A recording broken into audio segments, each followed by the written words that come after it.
Black Star Network is here. Oh, no punches! I'm real revolutionary right now. Black power. Support this man, Black Media. He makes sure that our stories are told. Thank you for being the voice of Black America, Roland. Stay black. I love y'all. All momentum we have now, we have to keep this going. The video looks phenomenal. See, this difference between Black Star Network and Black-owned media and something like CNN. You can't be Black-owned media and be scared. It's time to be smart. Bring your eyeballs home. You dig?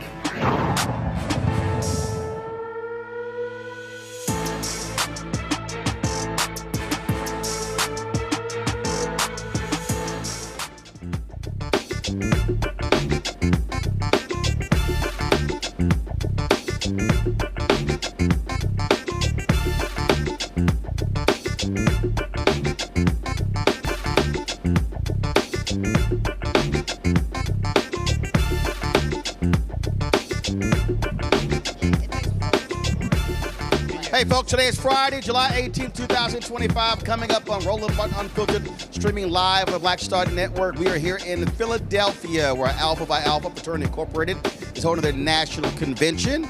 So it's always good to see the brothers of the black and old gold. We'll talk with the general president about some issues in terms of what this convention is focused on. Bishop William Barber spoke here yesterday. Also, we'll hear from former General President Everett Ward talking about the Alpha's Political Action Committee, the role they're going to play in the 2026 national midterms. Also, Vice President JD Vance, that liar, was in Philadelphia touting the new tax bill, but he was really ignoring the impact that it's going to have on folks in Philadelphia and in Pennsylvania. To all the broke white folks in this state, y'all going to get screwed. Just letting y'all know. Also on today's show, we'll talk about Donald Trump. We told y'all they don't like black people. Now they're ending a 35-year program that helped out farmers of color, including black farmers. And all those Simple Simon Negroes who said Kamala Harris and Donald Trump were the same, y'all look pretty damn stupid right now. Also on today's show, we're talking about WURD, a historic black radio station facing some financial issues. How are they going to be able to survive in this climate? We'll talk to one of their on-air hosts as well. Lots we're going to break down. It is time to bring the funk, 06 style, right here on Roland Martin Unfiltered on the Black Star Network. He's got it. Whatever the miss, he's on it. Whatever it is, he's got the scoop, the fact, the find. And when it breaks, he's right on time and it's rolling. Best believe he's knowing. Putting it down from sports to news to politics. With entertainment just for kicks, he's rolling. It's on go, roll, y'all. It's Roland Martin, rolling with Roland now. He's funk, he's fresh, he's real, the best, you know he's Roland Martin now.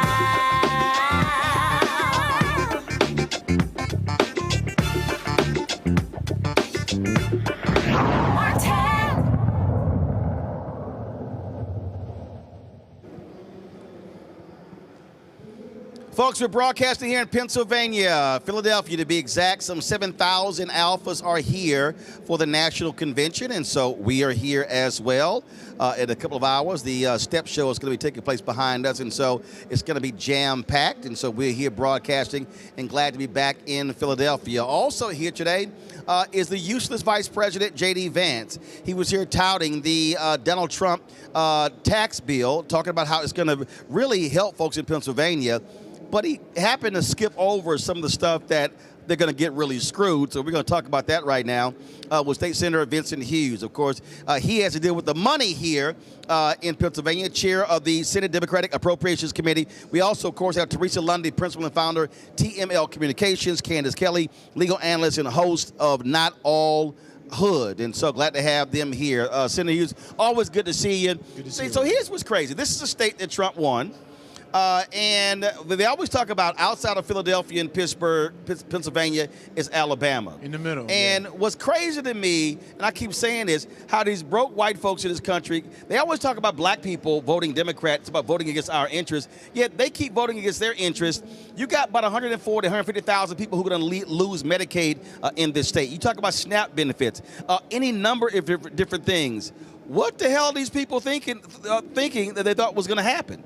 Well, the saying goes, Roland, and thank you for coming back to Philadelphia once again, and welcome to the good brothers of Phi Alpha Incorporated. It's Philadelphia, Pittsburgh, and Alabama in the middle, all right? And that's been the saying for decades.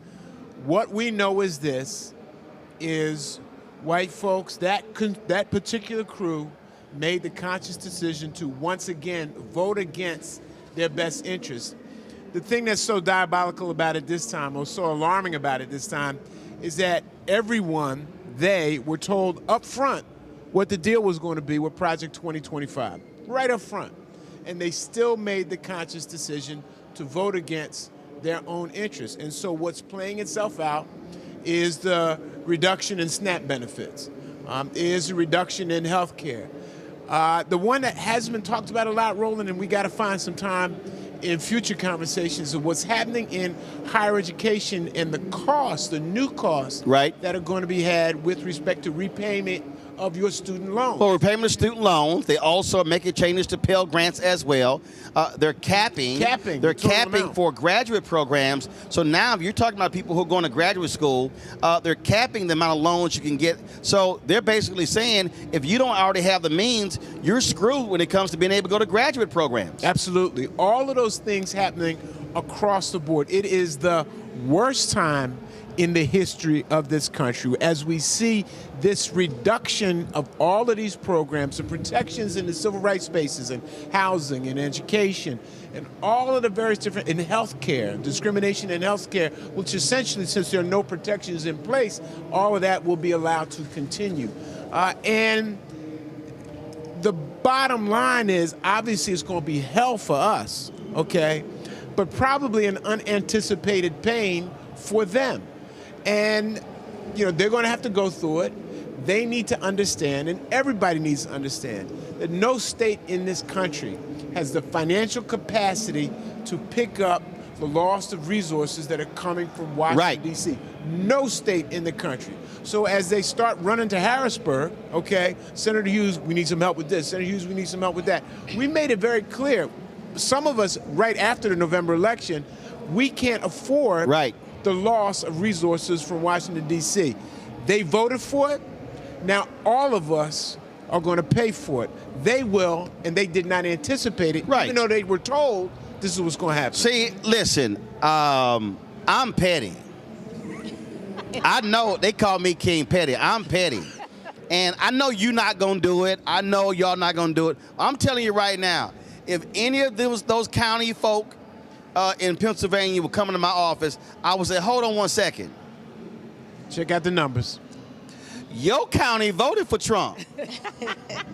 I would be petty. But Roland, here's the question. And the reason I think that's important, because I think they got to be reminded. They need to. Now, you're coming, they're going to be coming to you, Beck, Senator Hughes, say, we need some help. No, but this is why your county's losing $2-3 million. Oh, y'all voted for Trump. Roland, every Republican, and this is what, and you have this platform to address and reach folks at all levels.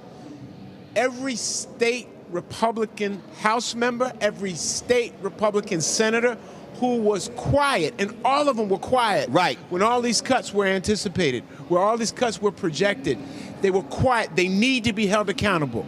Not just the ones in Washington, the ones at the state level who knew that this was going to happen. Here's an example. 40 rural counties in Pennsylvania. 26 of those rural counties, the hospital is the #1 healthcare provider, but the #1 employer, the #1 business generator, the economic generator in that. And as we keep saying, we talk about the hospital, it provides the jobs, but that's how the convenience store stays in business, the restaurant stays in business, all these things are around it. So hospital leaves, all of that's gone. And they're projected to close. They're projected to close. They said to their federal representatives, we're going to shut down. They've said to their state Republican representatives, we are going to close. We cannot handle this. They need to be held accountable. Not just the folks in Washington, but the folks at the state level as well. And that message has got to go out to every state legislator, every constituent that is in these rural communities. Now, we're going to catch hell in Philadelphia. We're going to catch hell in Detroit. We're going to catch hell in Milwaukee, all right? The old way of providing health care services to those communities will be generated back into the emergency room. Most expensive care, not necessarily the best care, but it'll be back in those emergency rooms. But those folks who voted for Donald Trump, especially those Republican legislators, must be held accountable. Are state Democrats here, is the state Democratic Party prepared to document and call out every stance? And here's what I mean. When the rural hospital in North Carolina closed, the first person that was a white woman who died. She had to be airlifted like 65 miles away. She died. To me, this is one of those things where state Democratic Party should say, so-and-so got sick, hospital closed, had to travel X, she or he passed away. That's on you. See, to me, this is where it can't be a generalization. No. It has to be specific. Y'all contributed to her death. And they got to own that. And they got to be able to say, no, that's y'all boy. Y'all voted for him. Y'all backed him. Y'all endorsed him.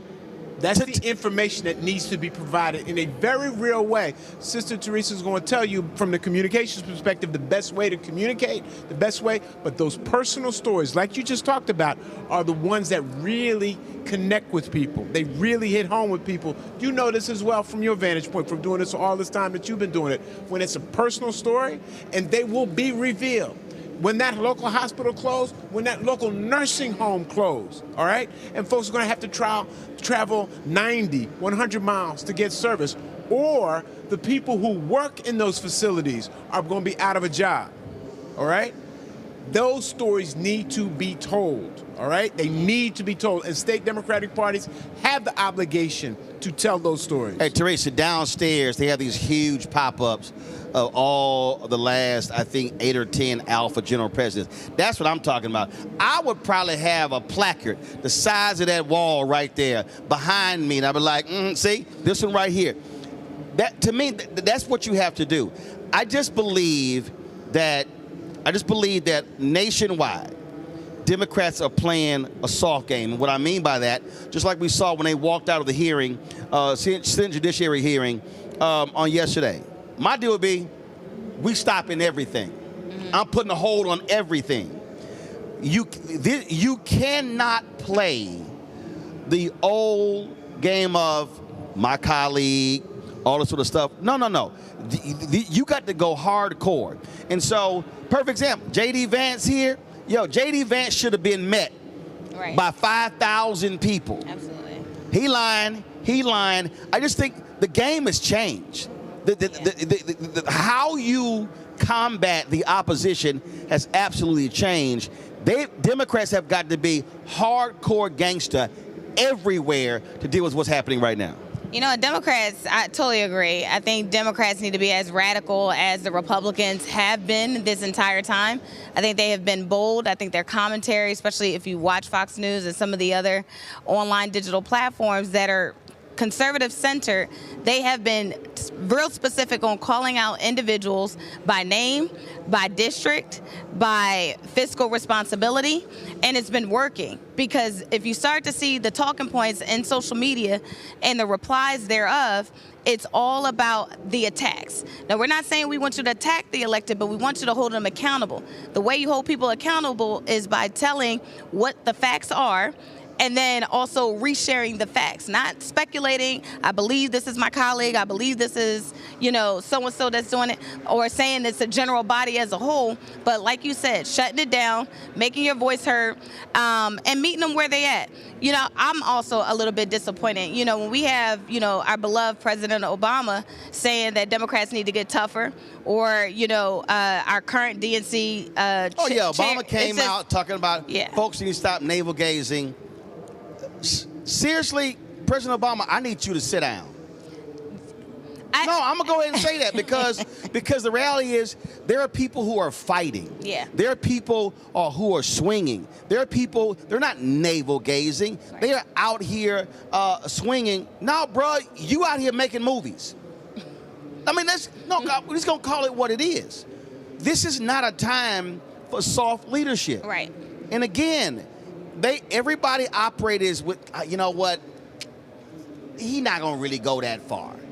The Democrats right now are trying to defend institutions. They are trying to decimate institutions. Correct. So you got to understand the game that you're now playing. They don't care. We're seeing it here at home, right? So, University of Penn's a great example. They've had their trial and error with the Trump administration. They've upholded a few of their things, but then they got overturned because they decided to cave in and get those $1 million back in funding. So, and that's I would say it's a democratic institution per se because of, from the Biden family and everyone else that went there.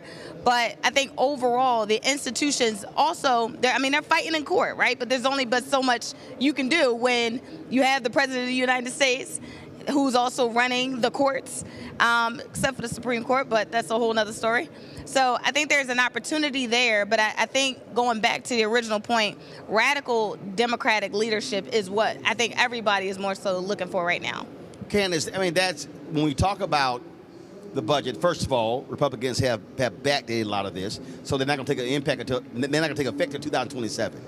But if you are a state rep or a state senator, every single day they should be hammering, oh, it's coming. It's coming. Oh, you don't feel it right now, but it's coming. And when you talk about sitting on those committees at the state capitol, it literally should be you endorsed them, you endorsed them, you endorsed them, you endorsed them. Oh, so now y'all complaining? Now y'all complaining? And then and again, that's why I could never run for office, because I'd be like, I'm only voting for funding for the people who didn't vote for Trump. Because that's what they're doing. That's right. That's exactly what they're doing. And I know people say, no, we represent everybody. No, damn that. I'm going to send money to the people who didn't vote for him because y'all voted for those cuts. And when they come back with, no, this is what we voted for. Oh, yeah, actually, that is what you voted for. Yeah. Y'all just thought it was going to be to the black people. That's right. And to them brown people. They didn't think it was going to be to them. No, and it is very much to them. I think this really leaves open the opportunity to make a smarter electorate. Why? Because, as you said, you tell somebody exactly what happened because they were part of the process. But in the process of doing that, you also have to tell them what you need to do the next time. It's just a few months ago that we were talking about the price of eggs. So what they know is coming is what we are seeing right now. I just saw a tweet showing how the price of beef has jumped big time as well. It has. And as you said, one of the things that people don't understand, it's like when you have a fight with somebody and they want to get to the good stuff. I believe you, as you are saying, you have to go through the process. What happened in between there before we get to the apology and the place that we're all happy and seeing kumbaya? The in-between stuff is that you were the one who voted for this. You were the one who saw this coming with Project 25. But you were also the one who decided, I'm just going to ignore this and hope for the best. Or try to understand that maybe this is just going to affect black people when ultimately you're seeing that we are talking rural. And we're talking rural, we are talking not African Americans in terms of the numbers, we are talking white people. And now we are seeing, and we have to play the same game that the Republicans are doing. Because as you said, they're calling everybody out. They are putting up graphics. They are making it happen, making sure that people understand this is how you do it. What people are getting is a civic lesson, right? To understand what's going on right now. And this is the time for people to really hunker down. And I love your people, by the way. This is time for people to really hunker down and say, let me understand this world that I'm living in now, because it's not working out for me. And because of that, because my vote does matter, I need to understand how we got here, because I certainly didn't understand, even with the roadmap that was before us with Project 25. It's really time for people to wake up. Well, here's a perfect example. When you talk about Trump comes in with those, they do massive cuts to rural internet. Yep. Those folks have to be reminded, oh, I'm sorry. Oh, y'all voted for Trump?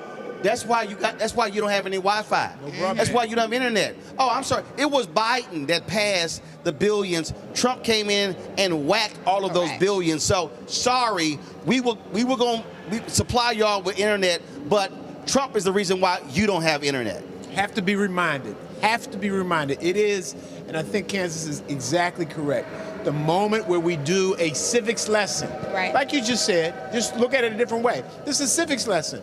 This is what you voted for. This is why you're not getting the help that you had historically received. Right. Okay? Think about it. In Pennsylvania, Roland, there's over 125,000 folks who are suffering from the fentanyl crisis. Mm-hmm. They get their assistance from Medicaid. Yep. They're going to lose all of that. And where are they? They're not just in Philly, Pittsburgh, Chester, Harrisburg, places like that. They're all across Pennsylvania in rural communities struggling, and the only means for their assistance is Medicaid. They're going to lose that help. The SNAP piece, those processes begin not 2 years from now. Those processes begin actually around September 1, in a couple months, all right? And so these things are going to play themselves out right in front of our eyes. And the states, we were talking about this today. We had a press conference on this issue today with Senator Art Haywood and a few others, Senator Street, a few others brought us together.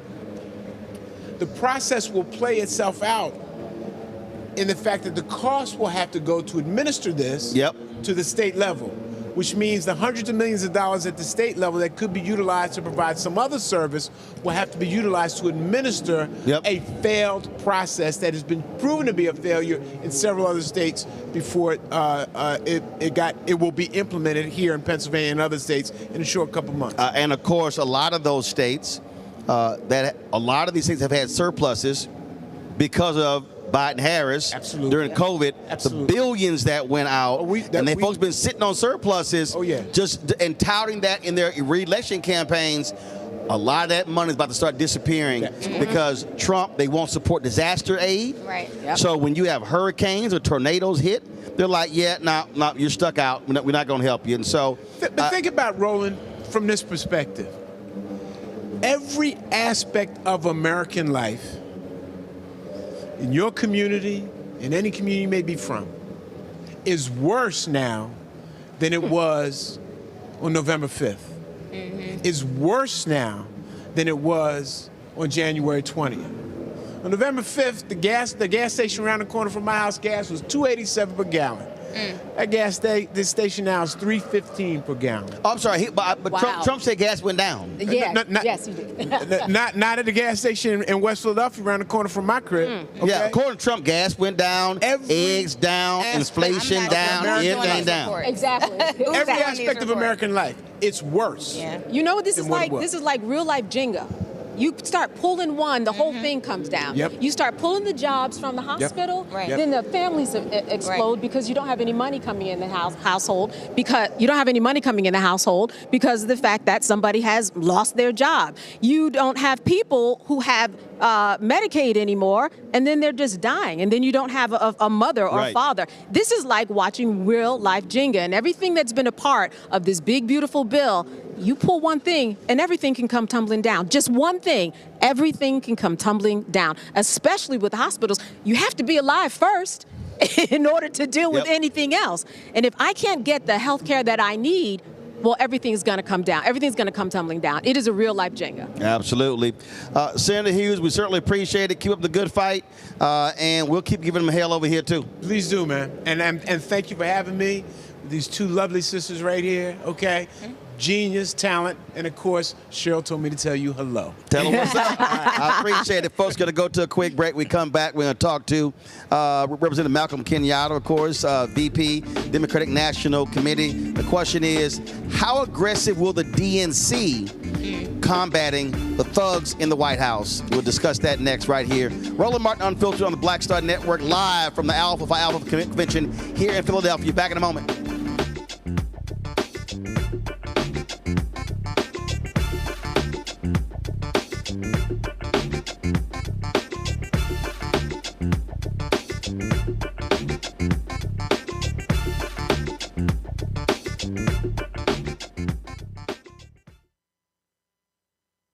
This week on The Other Side of Change. We're digging into the immigration crisis that's happening here right now. It can impact each and every one of us. We're going to break down the topic of this constitutional crisis that is being led by the Trump administration and what you, as ordinary citizens, can do to speak up and speak out to fight back. This is The Other Side of Change, only on the Black Star Network. Hello, I'm Isaac Hayes III, founder and CEO of Fanbase. Listen to what I'm about to tell you.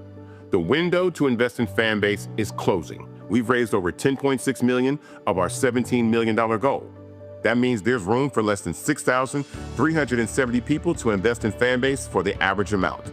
The minimum to invest in Fanbase right now is $399. That makes you an owner in Fanbase today. Go to startengine.com/fanbase to invest. Why? Because current social apps have taken advantage of users for far too long, with content suppression, shadow banning, harmful racist content, and no real tools for monetization and equity.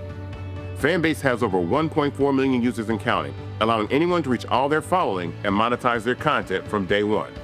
Social media is the new TV, and whoever owns the apps that distribute that content have the opportunity to own potential billion-dollar companies.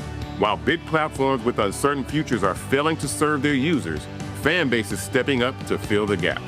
Don't wait until it's too late. Invest now, invest for yourself and your future. Go to startengine.com/fanbase and own the next generation of social media.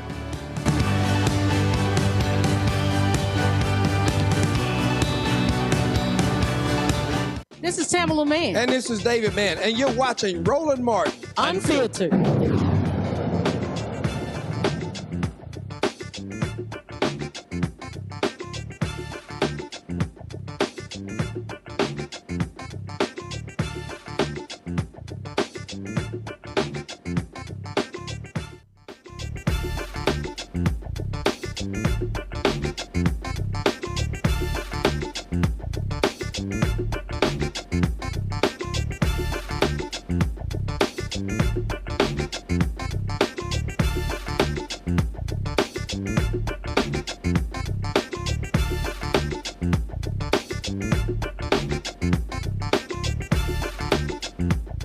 All right, folks, welcome back. We are here in Philadelphia. Alpha Convention is taking place, and so we're broadcasting live here. Joining us right now is Pennsylvania State Rep Malcolm Kenyatta, also Vice President, Democratic National Committee. A second time, you know, they had a revote, and there's all that drama, so that's all done. Good to see you. Good to see you too. That wasn't the history I was trying to make, but first person to win twice, so right, take it. Right. Get elected twice within 6 months. You know, if Mike Pence had the courage, I would have been in the first time. Let's first of all, okay, we saw the clip when you were on News Nation. Yeah. So how long were you on air? Like about 90 seconds? You know, 96 seconds. My team counted. So Leland Vitter got mad because you wouldn't answer he got a little BS upset. question about Jeffries and Sharpton. Yeah, like so I don't know what that was about. And you know, we talked about this a little bit when we were at Essence about the critical nature of black media in this moment, because I said when I was on the Native Land podcast, whether it's you, Roland, or some of these other incredible people who are using the platforms that they've built to educate our folks, because the mainstream media, we see CBS canceling the Colbert Report, doing everything they can, 60 Minutes, all these places that you used to be able to depend on at least some impartial, unbiased excavation of the facts. They're no longer doing that. And independent media is so critical, whether it's Donald Trump's health. It was people in independent media that pushed the mainstream media to actually talk about that scandal. And I know that like big ankles. Right? I mean, you know, and he has like some serious health conditions that nobody in the media is talking about. And the list goes on and on. But the reason Leland and I had that back and forth is that he did a 12-minute open about political violence, said nothing about the Speaker Hortman, who was assassinated, her and her husband Mark, said nothing about First of all, Leland Vitter is a right winger who came from Fox. Yep. But let's just be clear what the real No, he's balanced. He's balanced, he said. He said he's fair and balanced. But he could not find a single Republican who had engaged in political violence and laid it all at the feet of I think it was Representative might have been Representative Cesar, some others from the Progressive Caucus who were talking about people going with their neighbors to their ICE check-ins at court and standing with each other, and he's equating that to the same type of political violence that we're seeing from the right. It's not the same, and I wasn't going to allow him to get away with it, but, you know, he didn't want to finish the conversation. But I would go back if he wants to actually talk. I'll go anywhere.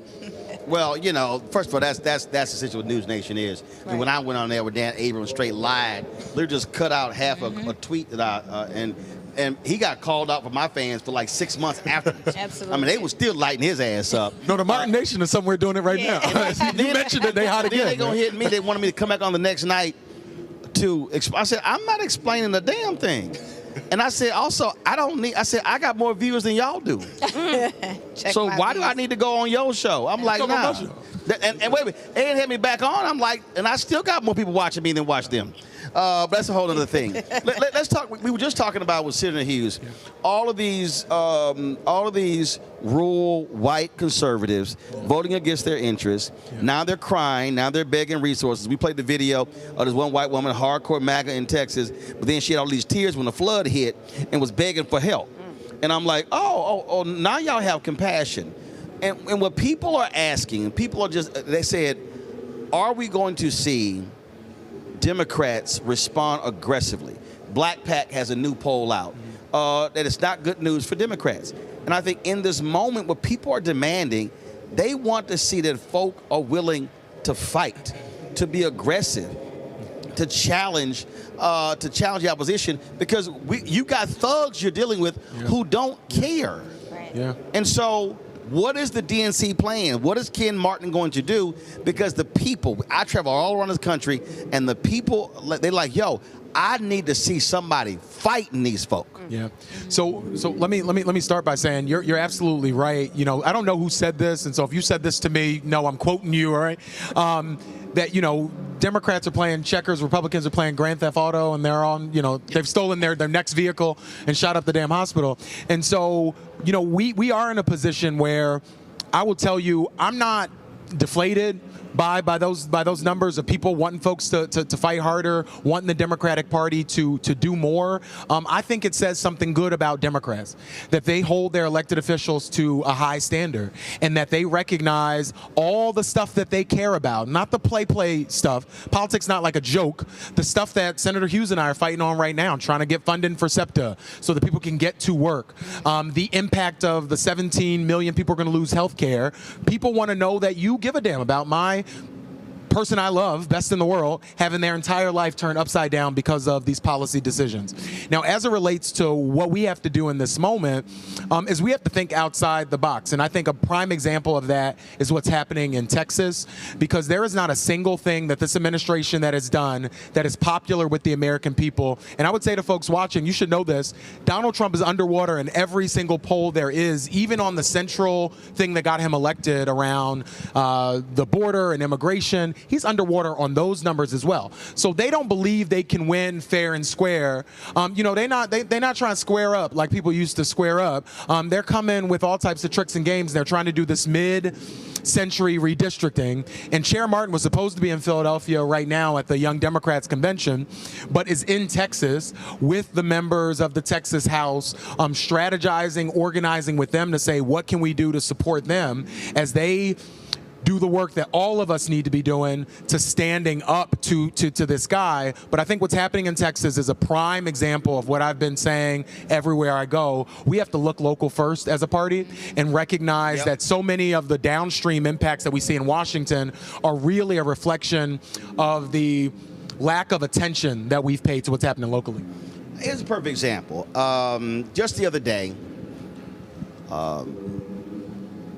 Representative Jeffries, Representative Robin Kelly, Representative Troy Carter, Debbie Wasserman Schultz, and there was one from California. So they're in New Orleans, and they're talking about these Medicaid cuts. And I go, why are you in New Orleans? I said, if you're going to do that, isn't it more effective to hold that news conference outside of one of Mike Johnson's district offices? First of all, you're going to guarantee to get local coverage. You're going to get state coverage. It's going to get national coverage. I said, that to me, that's a perfect example. You're doing something on your turf that you already got New Orleans. But no, you got to take the fight to his district. I pulled it up on the show. He has 5 district offices. I said, those 5 members of Congress. They should have had a different news conference outside of every one of his district offices and say, okay, we're going to come to your district. This is Louisiana. To me, that's how you have to fight back. I sometimes, frankly, don't understand when I see some Democratic politicians who are trying to fight a battle swinging feathers. To me, you have to take the fight to them. I'm going on your turf and challenge you in front of your office and say, these are the number of people in this district who are going to lose Medicaid. Number of people who are going to lose who SNAP benefits. Who's the California congressman? 64% of his district is on Medicaid. I would, if I'm Jeffries, I'm going to his district holding a news conference. To me, that's the kind of energy that I believe you have to be fighting somebody with, that then is going to generate the attention that you actually want. No, that's absolutely right, and that's good advice, great advice. One of the things I've tried to do is to really recognize in this role that I have as vice chair of the DNC, what can I do, right? What are the things that are within my control and authority? And I don't say this as a dodge, but one of the things I recognize is that the DNC can't do everything, and if you try to do everything, can't do anything well. But let me tell you what we are doing exactly in line with what you're saying. We started this thing just last week called Organizing Summer, and I've been so incredibly excited by the turnout, where we are training people on the ground to figure out how to do the type of organizing, the direct contact to their legislators in 36 targeted districts where Republicans not only screwed over their own constituents with the vote for this big bullshit bill, but also in districts that we really have the possibility to flip in this upcoming election. So far, in just 4 months, Democrats have held 155 town halls in every single state, including Alaska, talking about a whole host of issues. But right now what we've done is try to get even more strategic and even more granular to the districts that we're going to actually need to make the math work to make Hakeem Jeffries the next Speaker of the House. But this is true. We're asking folks to give us a chance to lead, an opportunity to lead. And I will say, when we get the opportunity to lead, the trust of people to lead, then we have to freaking do something. We have to engage with a type of ruthlessness to make people's lives better as they engage with a ruthlessness to make life miserable for folks. Because it seems like whenever Donald Trump is not on Epstein's island, he is trying to make things worse for the American people. And I know that folks might not care, but there are people in my district who go to Walmart right on Delaware Avenue who are now paying 51% more for baby formula, for car seats for their kids, and a whole other host of issues. And I know folks like, Trump and the people who got the tax cuts, they don't care about that. But I know, Teresa, and many other folks know that that makes all the difference for people who, like my mama, were penny pinching. Right. Oh, absolutely. Well, and I first of all, I believe that strategy is critically important because I keep reminding people, the midterm elections next year is not a national election. It is a district by district election. You're going to have state seats. You got 9 or 12 Senate seats that are going to be on the ballot, but it's really those 435 House seats. And there are 35 vulnerable Republicans who have to be targeted. That's 850,000 people in each one of those particular districts. And so, yes, on the ground, hardcore, local, because if you turn out people, at the end of the day, the reason Trump is trying to do gerrymandering in Texas and Ohio, because they desperately know that they lose 5 seats, Democrats have the House. Right. And so that's what we're talking about right here, and folks have to understand the stakes that are at play. Teresa, that to me, that state by state, or as I always say, state by state, city by city, county by county, neighborhood by neighborhood, block, street, home. That literally has to be the focus. Yeah, and I also think, going to and I love that, Malcolm is not only a friend, but also a neighbor in North Philadelphia, right? So taking what we've done, even on the local level from grassroots, and taking it to the national level, because that summer organizing just doesn't come out of thin air. It actually takes folks who has been doing grassroots organizing all their lives, right? Either them individually or either them by those that we have as mentors and those that we have as overseers. But I also don't want us to forget about the civic organizations that are supposed to be leading the civil rights charge, from the NAACP, the Urban League of the National Urban League, and all these other great, phenomenal, established over 100-year institutions who are supposed to be doing the same fight that we are, because the DNC can't do it alone. Local organizations can't do it alone, and sometimes all of it is not about being funded. It's about being inspired. And so we are looking for leaders who are trying to inspire and reconnect and rejuvenate. So again, I'm always happy whenever I see you on commentary, but I'm also happy because the elected officials are doing work, right? The ones who are not just in the seat legislatively, but are also in the community, going block by block, district by district, and city by city, and also lending their voice to come on these podcasts, because this is also a labor of love, right? For some of those electeds, but you have to, like you said, get in their face, do the work, show up, and make sure everybody else has a seat at the table. But Malcolm, I think we have to, I agree with everything Teresa says, but what I keep emphasizing is I'm not putting this on electeds. I'm not putting this on a party.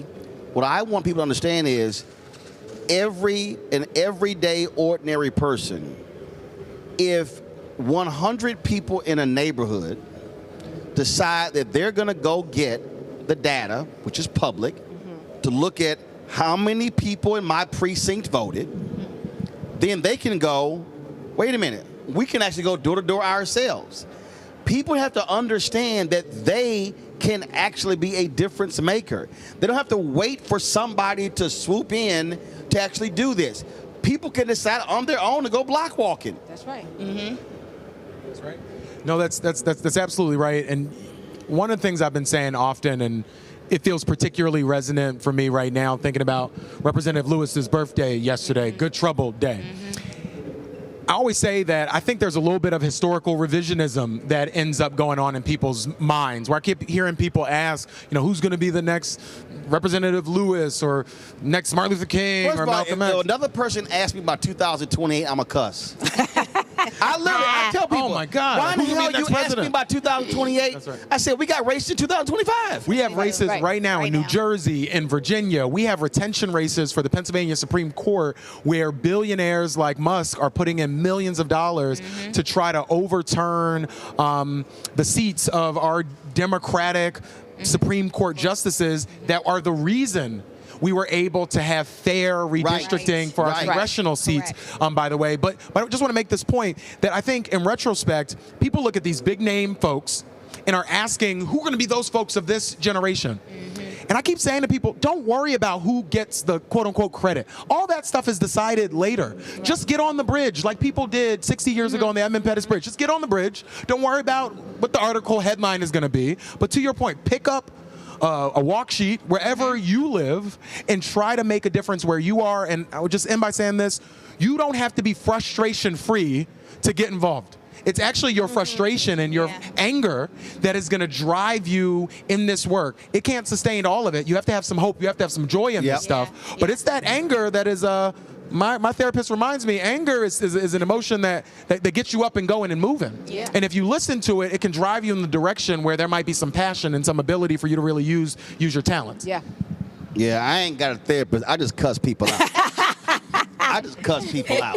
I do both. I do both. I got low blood therapy pressure. is talking it out to people. No. Oh, I'm a therapist. I cuss you out. Different type of therapy. Candace, go ahead. Well, I'm just reminded about when you first talked about being on News Nation for about 96 seconds, and then they asked you to come back. And honestly, you didn't have to come back, right? Because everybody has what Roland is saying. They have that you can go door to door and pick up and do whatever you want.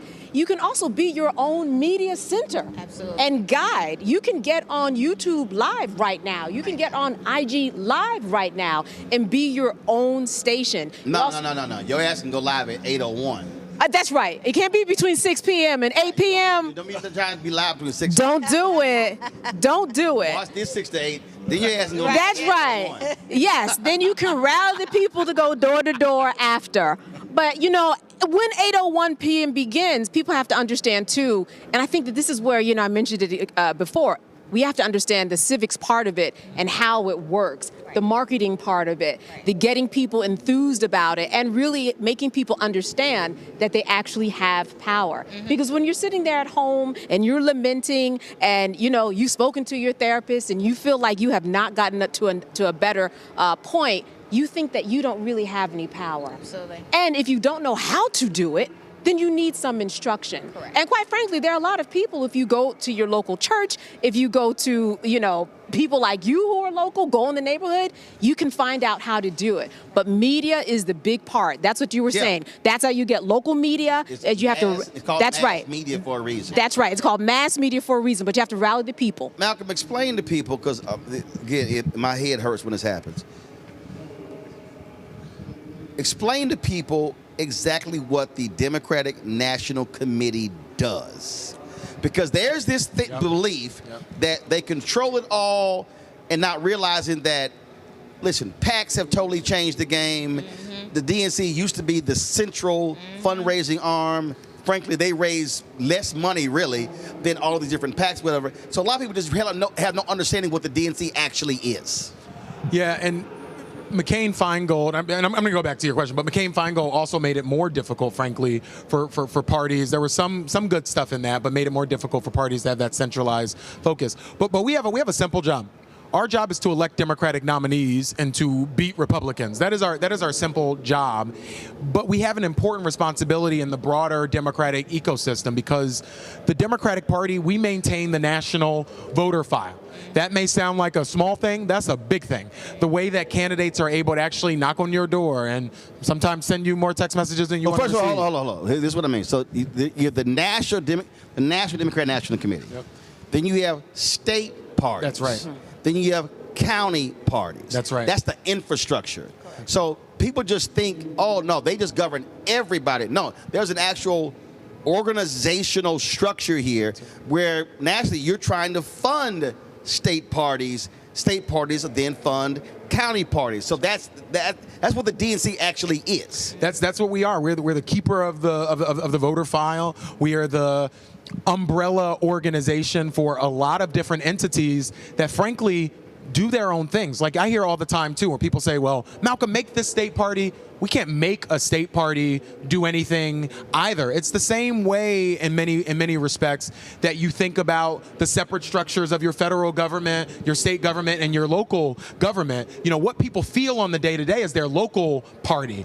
You know, the committee person that you know. And then that committee person and all of you help elect state committee people who then make up the Pennsylvania Democratic Party. And that's just the DNC. That's just the DNC. The Democratic Governance Association is different. Yep. The Democratic Senate Congressional Committee, different. The DSCC, the DCCC, the Democratic State Legislative Group. So you have all these different entities that are at play. And they all have votes and input on the DNC, but they're their own separate entities. And so, you know, there are people who think, you know, we control the Democratic calendar in Congress. We control the congressional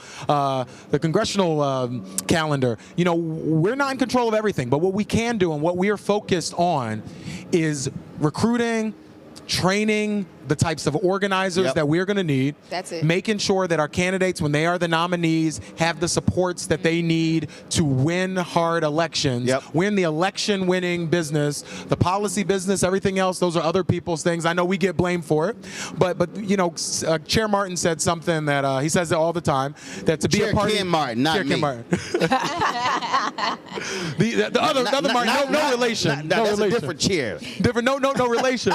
But he says all the time, and it's true. You know, to be a party leader is to like be a fire hydrant. Everybody comes and pisses on you, and every now and then you get to let out some water and put out a big fire. But you know, I decided to try to take this on because I was sick of just yelling into the wind, being on Twitter, being upset. Right. And I decided to open the hood up, get some oil on my face, get my hands dirty, and try to do everything we can. And one of the things I've been focused on like a laser is the Deep South. People have seen me across the South a lot. I'm about to be back in Texas. I've been in Florida 3 times already. Was just in Tennessee last week, was in Mississippi. And some of the Alabama Young Democrats, they said if I don't get to Alabama, they're not going to let me out of the convention, so I got to get to Alabama. Because Bishop Barber keeps saying, he said the problem is the South is disorganized. It's not organized. Correct. Absolutely. You know, people don't know there are more black folks in Mississippi than any other state in the country. And so, like, places Texas like Mississippi has the largest number of eligible black voters in any state in America. Right? And so we're in a position where we have to organize those folks. And then also we're in a position where I keep saying to folks, give the Democratic Party, give all of us the opportunity to change too. Because it's so easy to be so frustrated. And you've seen this in your life. You have people in your life, you're so frustrated with them, even when they've taken out the garbage like you want, you're still upset about the last time they didn't. This entire DNC are new people. We've only been here for 6 months, and we are trying our hardest to receive the feedback and implement the things that people are saying. But I ain't asking you to be not frustrated. I'm just asking you to not just stay online with your frustration. Come to your local Democratic Party meeting. All right, then. Well, Representative Kenyatta, thank you so much. Keep up the work. Keep up the pressure. Thank you, my friend. This Chair Martin gonna keep being petty from 6 to 8 and give folk hell. That's your strategy. That's right. Give them hell every single day. We appreciate it. Thanks so much. Folks, got to go to a break. We come back. We're going to chat with the Dr. Everett Ward with the Alpha Political Action Committee. I also see my good Alpha brother, Congressman Al Green, over there as well. We'll chat with him. Lots to talk about here from Philadelphia at the Alpha Convention right here on Roland Martin Unfiltered on the Black Star Network. But folks, support the work that we do. Let me explain to y'all why your support matters. Y'all know it's going to cost us $1,750 to pay for the power at this convention center to power these cameras. See, when I try to walk y'all through and I say this stuff is real, the costs are real, staff costs are real, but literally $1,750. Then don't worry about it. After this one, when y'all donate, I'm buying 2 more portable units. Well, I ain't paying that money for no one-time usage. Just letting y'all know. But that's how we roll. And so we want y'all to support the work that we do. Join our Bring the Funk fan club. The goal is to get 20,000 Violence fans contributing on average $50 each a year. It's $4.19 a month, 13 cents a day. Look, you're funding this show, plus you're funding the other 5 shows on the Black Star Network. And let me be clear. There's nobody in black-owned media doing what we're doing. Nobody. Y'all ain't nobody else broadcasting remotely all around the country. And trust me, later this year, we're going to be all around Virginia, trying to keep my Alpha brother Don Scott as the Speaker of the House of Virginia, and Louise Lucas controlling the money. Next year, we're going to be in North Carolina. We're going to be in Georgia, all around the country. And so resources matter. So your support is critical. You want to give us via Cash App. Here's a Stripe QR button. You see it right here. Use that QR code. Click the Cash App pay button, contribute.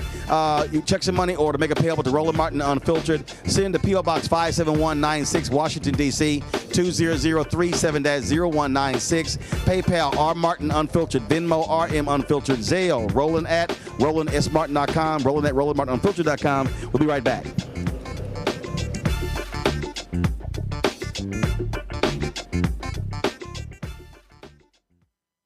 Next on the Black Table with me, Greg Carr, we look at one of the most influential and prominent Black Americans of the 20th century.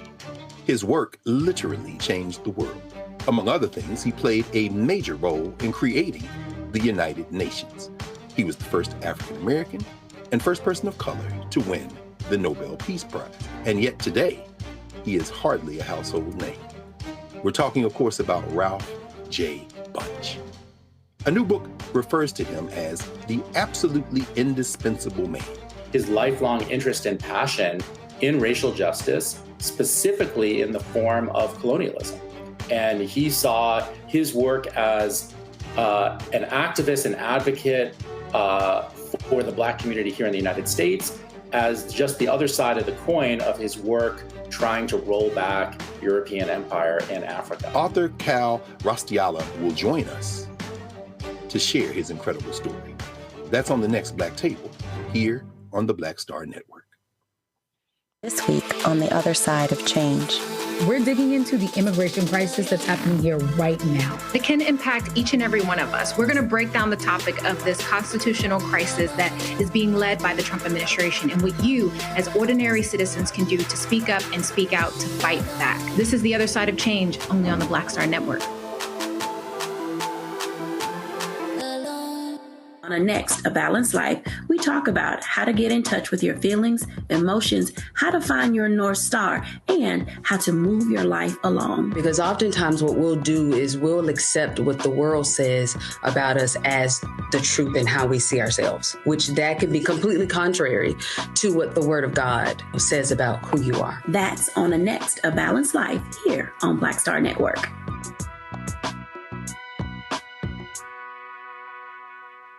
Hello, I'm Isaac Hayes III, founder and CEO of Fanbase. Listen to what I'm about to tell you. The window to invest in Fanbase is closing. We've raised over $10.6 million of our $17 million goal. That means there's room for less than 6,370 people to invest in Fanbase for the average amount. The minimum to invest in Fanbase right now is $399. That makes you an owner in Fanbase today. Go to startengine.com/fanbase to invest. Why? Because current social apps have taken advantage of users for far too long, with content suppression, shadow banning, harmful racist content, and no real tools for monetization and equity. Fanbase has over 1.4 million users and counting, allowing anyone to reach all their following and monetize their content from day one. Social media is the new TV, and whoever owns the apps that distribute that content have the opportunity to own potential billion-dollar companies. While big platforms with uncertain futures are failing to serve their users, Fanbase is stepping up to fill the gap. Don't wait until it's too late. Invest now, invest for yourself and your future. Go to startengine.com/fanbase and own the next generation of social media.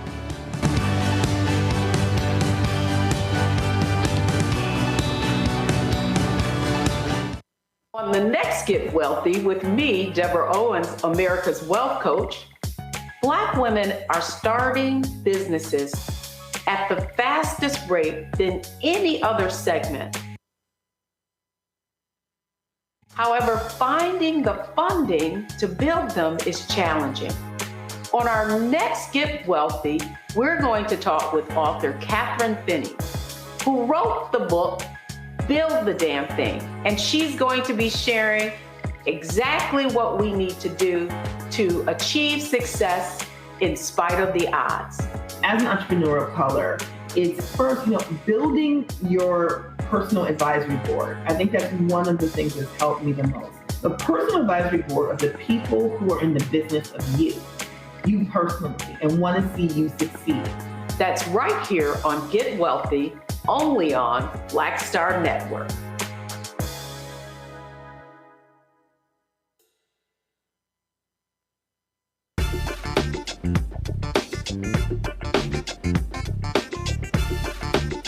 Folks, that's of course, the Grand Ballroom here at the Convention Center, getting ready for the Step Show. The brothers will be, that'll be starting in less than an hour.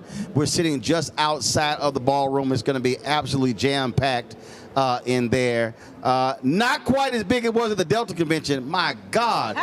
Y'all, I mean, it was about 10,000 sisters in that room. It was crazy. First of all, I texted my wife. I'm like, what table you sitting at? She's like, table 1054. I was like, I ain't sitting way back there. So I said, I'll be up front. So I ain't sitting way the hell back there. I think she was in another state sitting back there. All right. We're here in Philadelphia at the Alpha Convention. Joining us right now, my far left, and that's where he's seated. Congressman Al Green of Texas. Glad to see my dear Alpha brother. Congressman Bobby Scott of Virginia. And standing next to me, Dr. Everett Ward. He is with the Alpha Political Action Committee. Glad to have all y'all here. I'm going to start with you, Congressman Green. Listen, I have said constantly that what we have in Black America is we have unutilized capacity. When you look at D9 organizations, when you look at Links, when you look at Prince Hall Mason, Eastern Star, we can go down the line. We have all these organizations, but I believe they're too insular. And the reality is, when you talk about 501c3, folk are also scared of protecting their tax status, and I get it, but that says an organization can't endorse a candidate. Doesn't mean you can't be active on issues.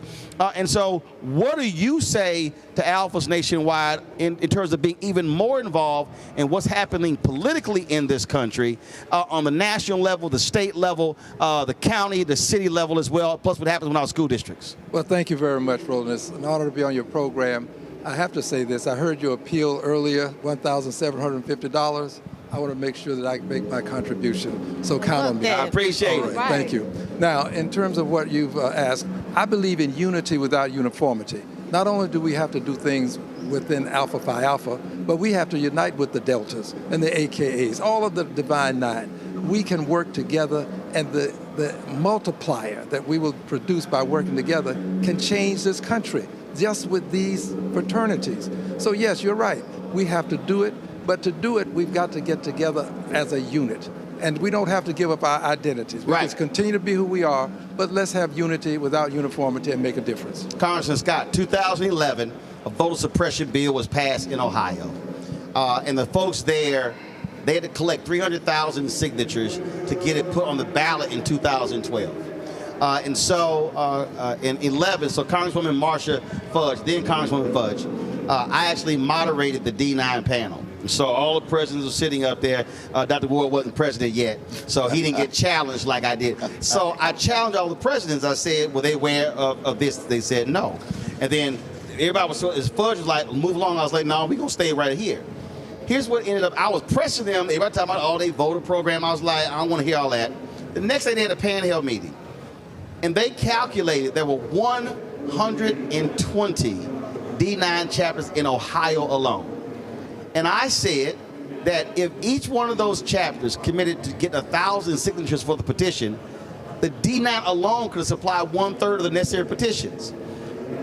What shocked them was the 120. They had never calculated. So it goes to the point that Congressman Al Green, we have all this capacity, but we're operating as these individual organizations as opposed to how can we move as a unit to be able to change our community?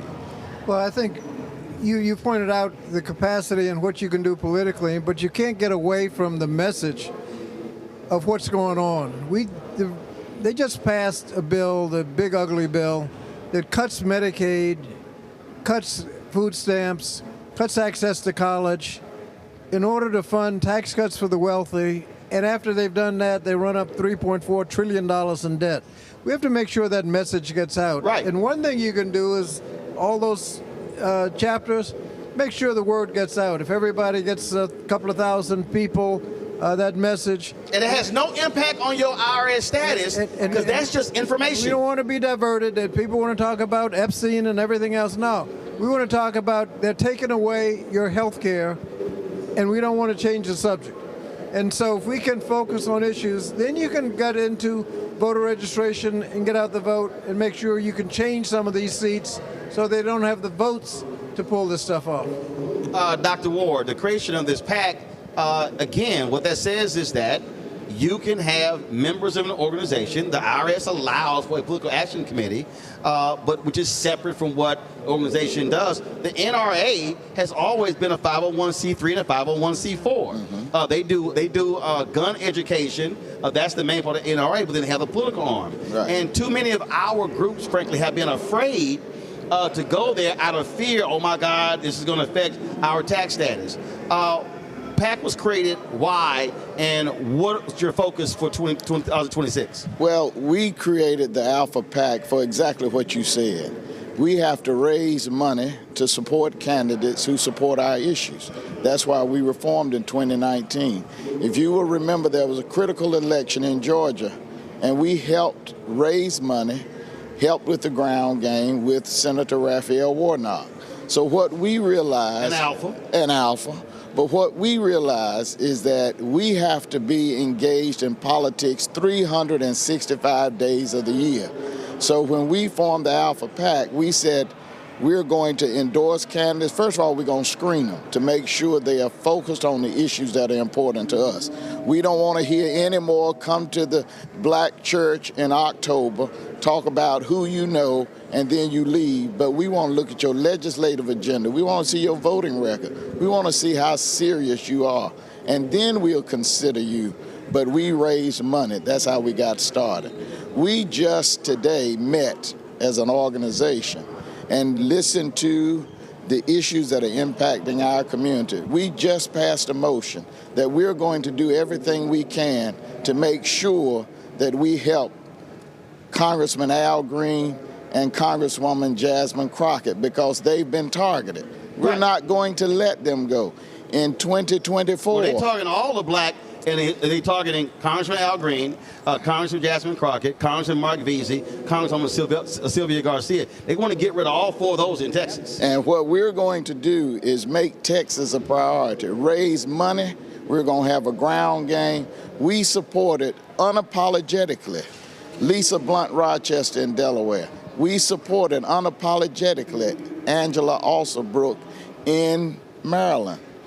They got elected, but we are proud to say we were on the right side, and now we have 2 black females in the U.S. Senate.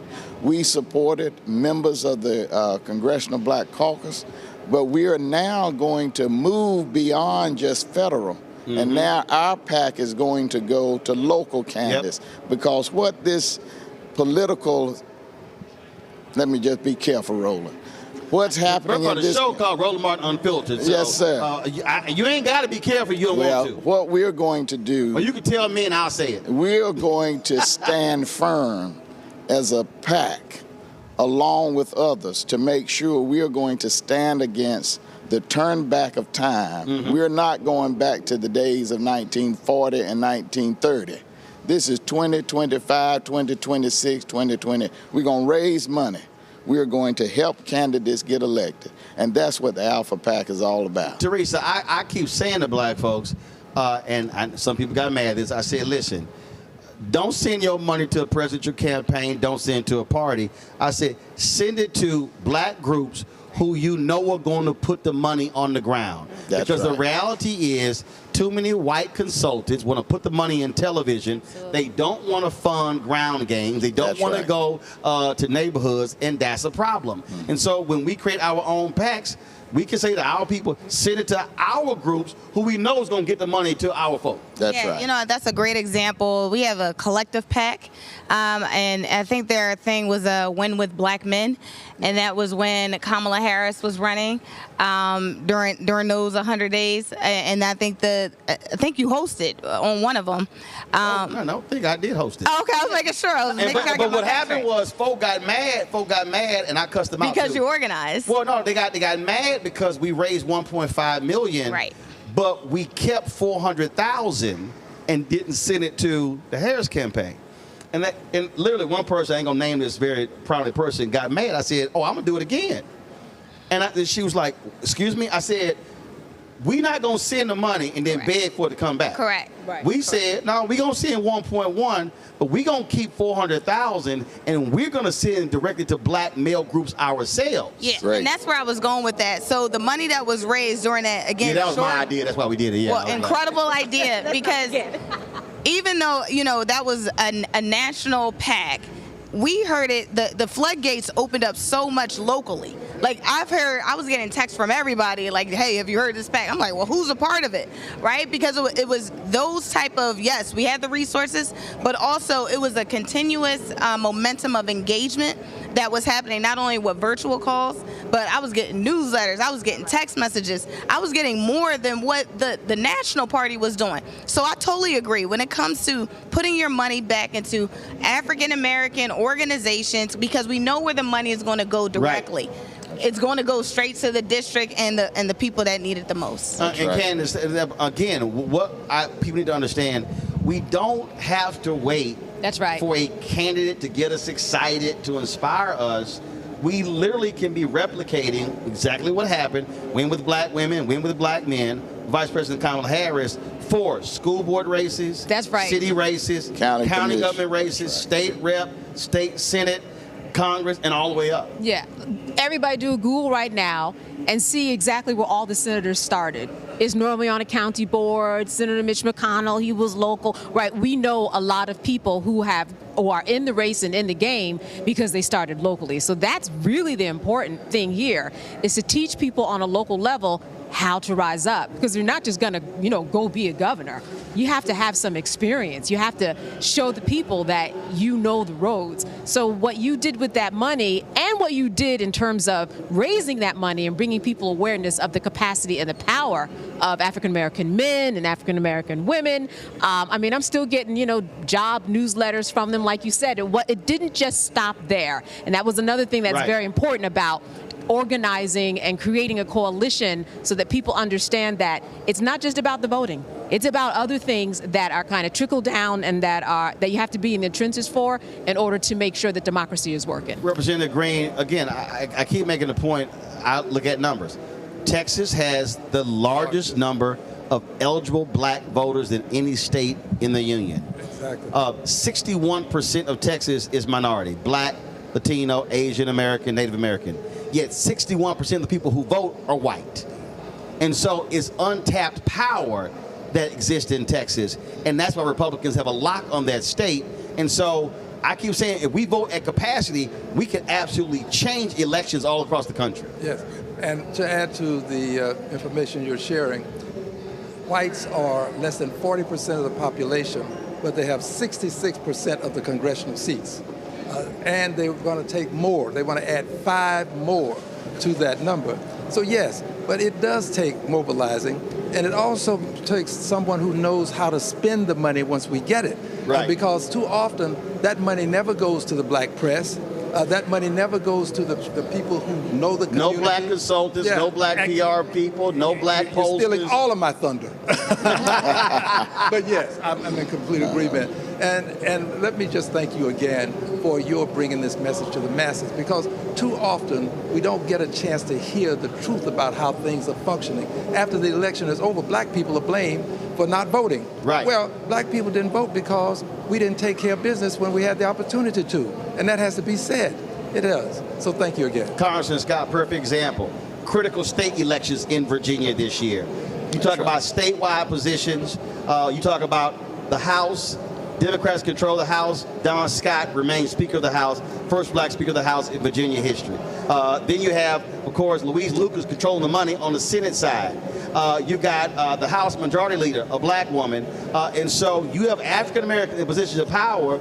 They maintain that power. Guess what? They then can drive an agenda. And that's, you don't want to get away from what the agenda is. We talk about all the politics and all that. But on the federal, and we have elections in Virginia, we got to take care of business. On the federal level, where Alan and I are serving, they're trying to get rid of the Department of Education. Equal opportunity to education is at risk. And you got to remember that Donald Trump appointed dozens of judges that would not say during their confirmation hearing whether or not they thought Brown v. Board of Education was properly decided. I mean, they're going to issues that we haven't heard before. Issues like we've complained about what they've done.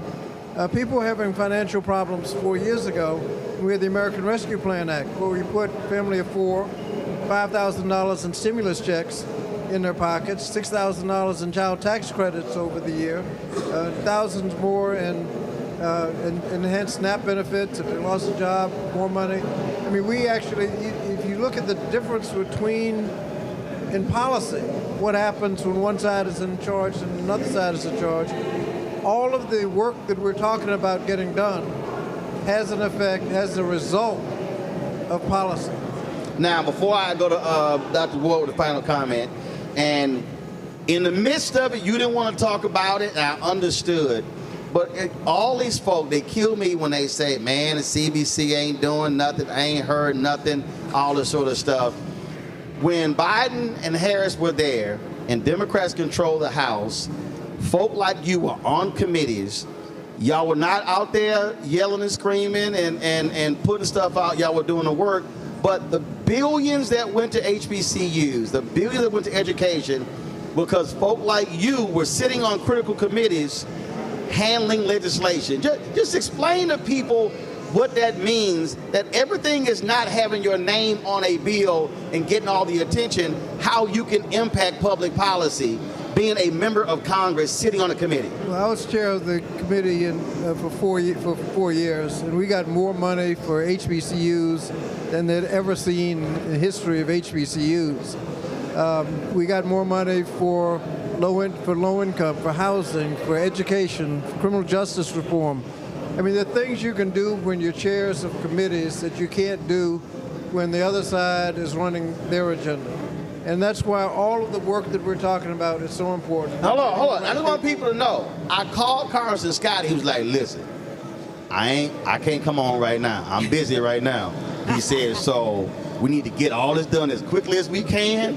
We may not be here long. No, seriously. And I got it. And I said, don't worry about it. I'll take care of it. But your deal was you weren't trying to get your name in the lights. You were trying to get the money to the people. Well, and I was chairing the Education and Labor Committee.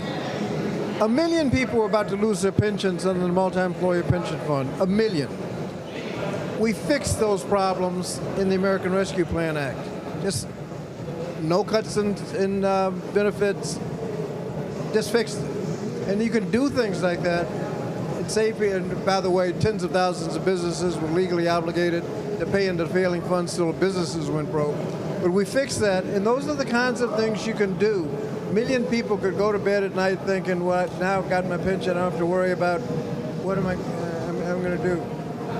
These, on the other hand, you can go after people's health care, you can go after SNAP benefits, you can take away their access to college. In this big, ugly bill, your ability to go to college is seriously compromised. Yep.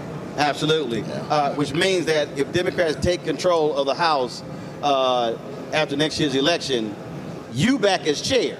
That's right. And we'll be in a position to fix a lot of the damage done. We can get the Pell Grants back up to where they are, have student loans where they are. Student loans, the payments are going to be about double what they were under Biden. The affordable Obamacare premiums are going up, I've heard 70% when people sign up in December because of what they did and didn't do in this legislation. Representative Green, you want to say something? Go ahead. I want to add a couple of things quickly. Under the leadership of the Honorable Maxine Waters on financial services, we were able to put money in the hands of small businesses, but more specifically, we were allocating money to go to minority businesses. When you have a person who understands the needs of the community, then you can move to meet those needs. I would also add that she currently has legislation to put $100 million into helping people who need money to buy a house. Right now, young people, first-time home buyers, are having difficulties. They need some subsidy to help them buy that first home. And finally this, on the topic of voting, one vote makes a difference because the big, ugly steal passed by one vote. The 18th Congressional District was not represented in Congress. The governor of the state of Texas chose to put the election off until November. And in doing that, we were denied that one vote that would have made a difference. I assure you, a representative from the 18th Congressional District would have voted against it.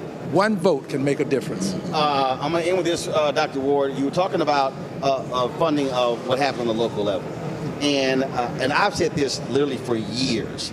People look at how much money it takes to run for president, the United States Senate, and Congress. But the reality is, if $25,000 is raised on a local level, you could literally fund a majority of the people running for school board. And if those 5 people, it's a 9-member school board, they now have the majority. That's right. They control the process. Mm-hmm. So people need to be thinking just different. We're not talking about, oh my God, we got to go raise $5 million. No, literally, in many of these places, in a lot of these top places, there are a lot of bedroom communities where cities, where black people are the majority in a lot of these cities, and we're not represented on those school boards because we're not funding our candidates. Right. Well, I think clearly what we've got to do is politics is 365 days of the year. What you've just heard is you have defined roles that everybody needs to play. Our standing members of Congress need to do exactly what they're doing, but we need to do what we need to do on the ground. That's why the Alpha PAC, we decided there's 2 tracks to our effort. 3, actually. Raise money, but then train people who are interested in running for public office how to run for public office. And then the third is what we talked about earlier. We've got to train individuals to work in these campaigns at the executive level to make sure that when that local school board member wants to run, that they've got someone who's trained and prepared professionally to run that campaign, raise money, recruit candidates, and then third, have someone who can run those campaigns. That's the mission that we've got to be about, especially now. A county commissioner is very important. Yeah. School board members very important. State legislatures are very important. What we see is, just like folk did to end Reconstruction, they took back the state house, they took back the local races.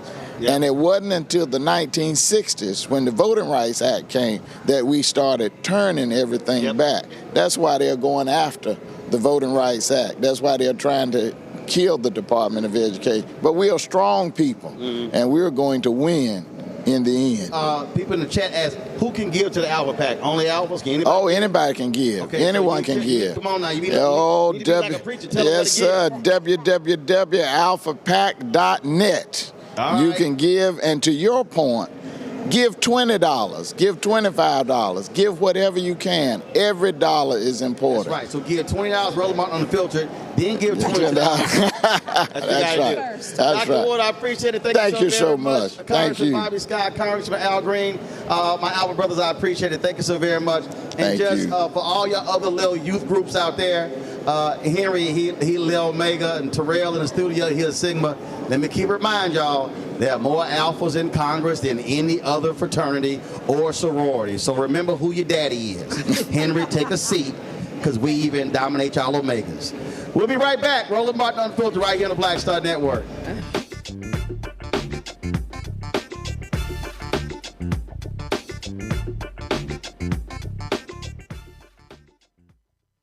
On the next Get Wealthy with me, Deborah Owens, America's Wealth Coach, Black women are starting businesses at the fastest rate than any other segment. However, finding the funding to build them is challenging. On our next Get Wealthy, we're going to talk with author Catherine Finney, who wrote the book, Build the Damn Thing. And she's going to be sharing exactly what we need to do to achieve success in spite of the odds.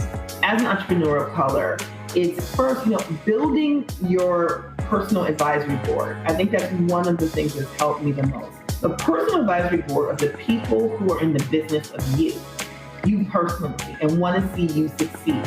That's right here on Get Wealthy, only on Black Star Network. Hatred on the streets, a horrific scene, a white nationalist rally that descended into deadly violence. White people are losing their damn minds.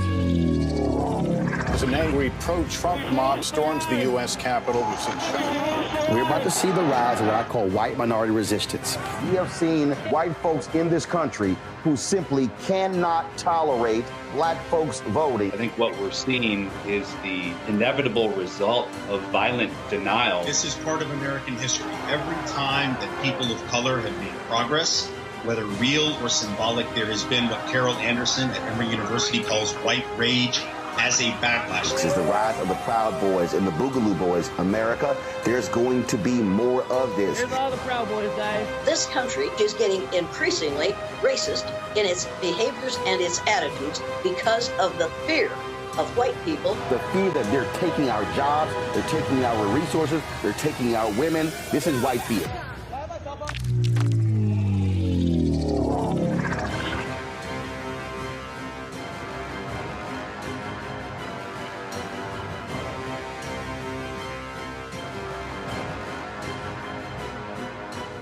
Hello, I'm Isaac Hayes III, founder and CEO of Fanbase. Listen to what I'm about to tell you. The window to invest in Fanbase is closing. We've raised over $10.6 million of our $17 million goal. That means there's room for less than 6,370 people to invest in Fanbase for the average amount. The minimum to invest in Fanbase right now is $399. That makes you an owner in Fanbase today. Go to startengine.com/fanbase to invest. Why? Because current social apps have taken advantage of users for far too long, with content suppression, shadow banning, harmful racist content, and no real tools for monetization and equity.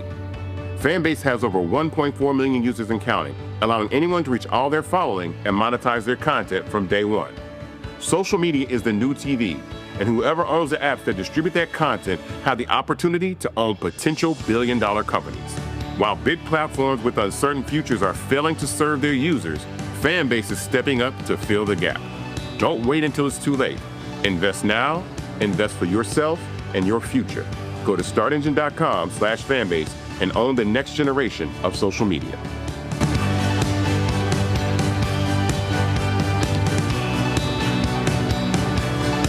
When you talk about blackness and what happens in black culture, covering these things that matter to us, speaking to our issues and concerns. This is a genuine people-powered movement. There's a lot of stuff that we're not getting. You get it, and you spread the word. We wish to plead our own cause. Too long have others spoken for us. We cannot tell our own story if we can't pay for it. This is about covering us. Invest in black-owned media. Your dollars matter. We don't have to keep asking them to cover our stuff. So please support us in what we do, folks. We want to hit 2,000 people, $50 this month, raise $100,000.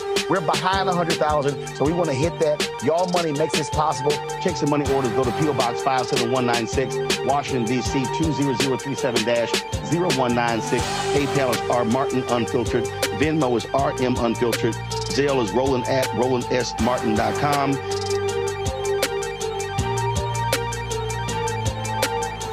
How you doing? My name is Mark Carey, and you're watching Roland Martin Unfiltered. Deep into it, like pasteurized milk without the 2%. We getting deep. You want to turn that shit off? We're doing an interview, motherfucker.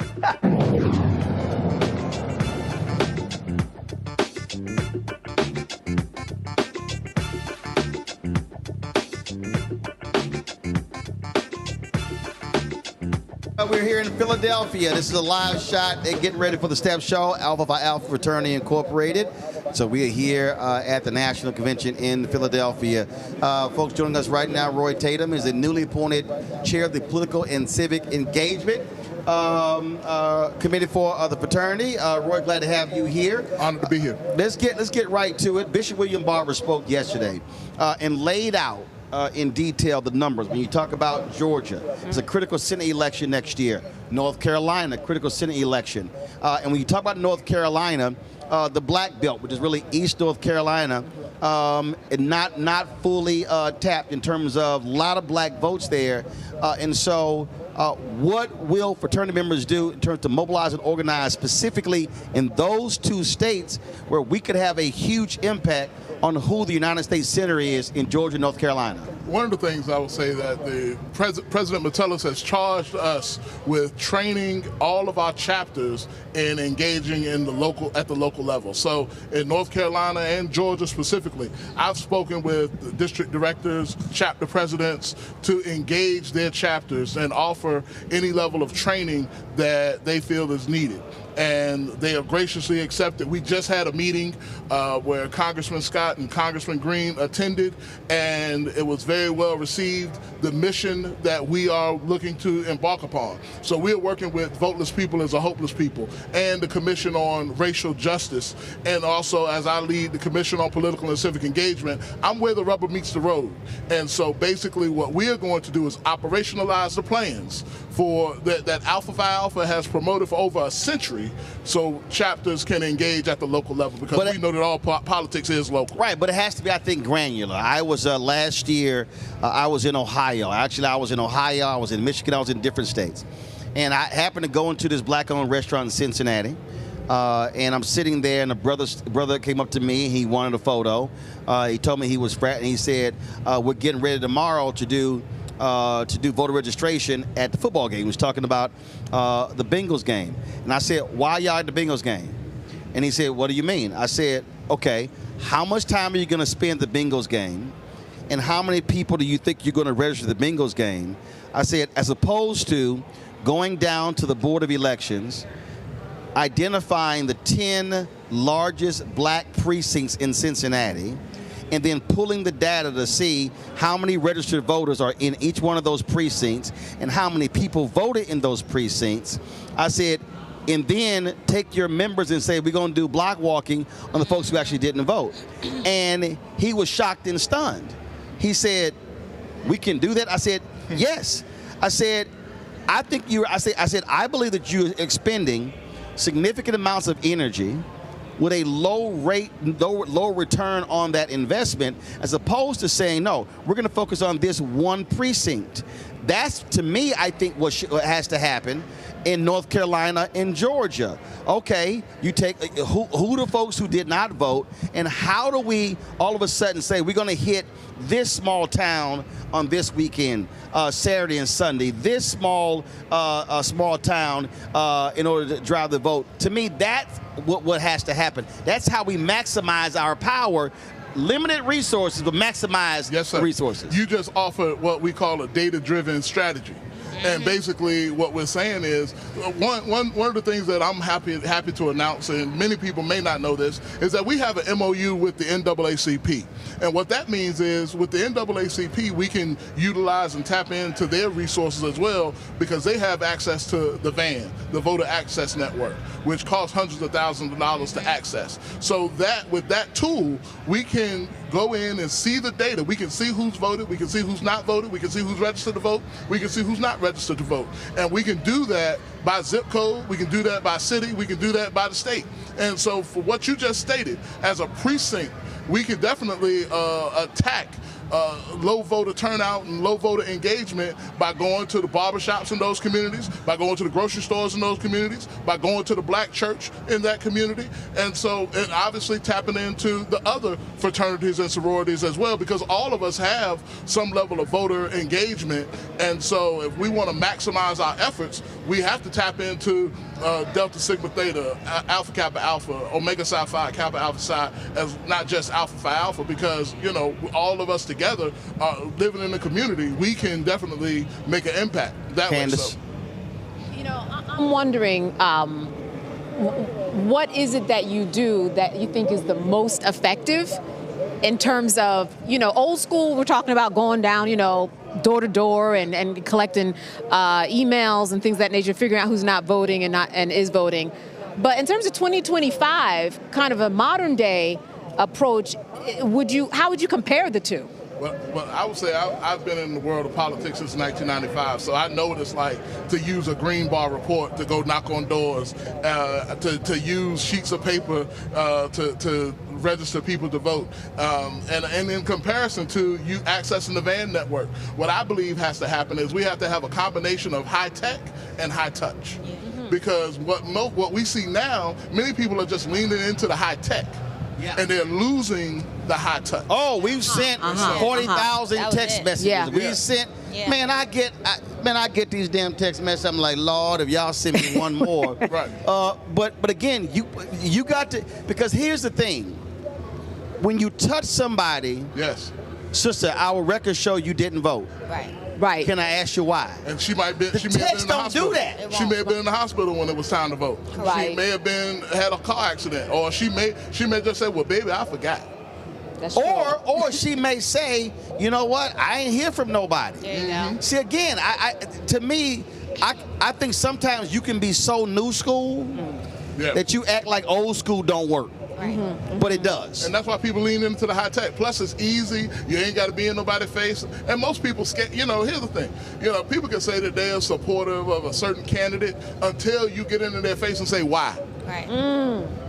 Why? Why do you support this candidate? Or why do you think this candidate is better than another candidate? And they really can't explain to you why they bought into that person's brand or they bought into that campaign's brand, but they can't give you a policy point to why they're supporting that campaign. And so when we are able to hit the street with talking points, with policy points, with what are the consequences if you cast your vote in this direction, then we can influence people in how to vote. And the thing very here, you obviously, if they're moving as an organization, they can endorse. But what they can say is, on these 4 issues, yes, sir, this candidate agrees with this. This candidate doesn't.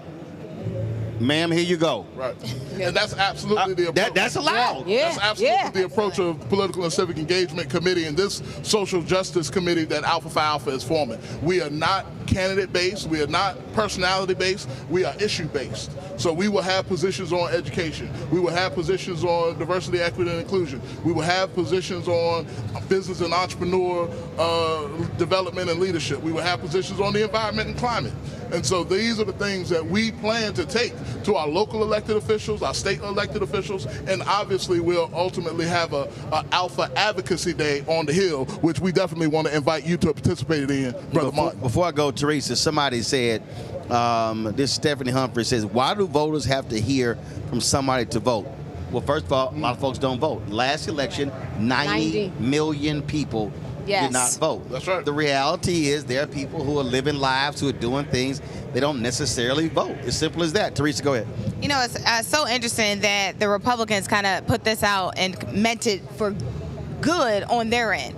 But hearing from you and I guess what you guys were talking about during the conference and how you're going to be reactivating your alphas in all these areas, I'm just in awe. Yeah. Right? You know, I don't have to, and I'm sure people don't have to be a member because we're females of Phi Alpha fraternity, but I'm sure there are going to be local things that are happening in the districts where me and Candace could get involved and everyday folks. So for me, you know, I see the Republicans doing this as a way to make sure that they are in office. But I think what they did is actually reactivated the civic engagement portion because of what they've been doing these last couple of years to hurt our people and to roll back efforts. I now see this as an opportunity for us. I'm just very excited what you just said. I'm excited too because we're forming a community. We have a community that people are excited to be engaged in the civic engagement process. Not everybody knows how to engage, and so that's why I think we see some low voter turnout or low engagement. People are intimidated to go to the city council or to go to the state legislature by themselves. Yeah. But if they can go with a crew, you know, they can go say, hey, wear your colors, wear your alpha tie, wear your alpha blazer. We all have those, and you know, we want to wear our alpha blazer, and then we can give them the talking points of the fraternity.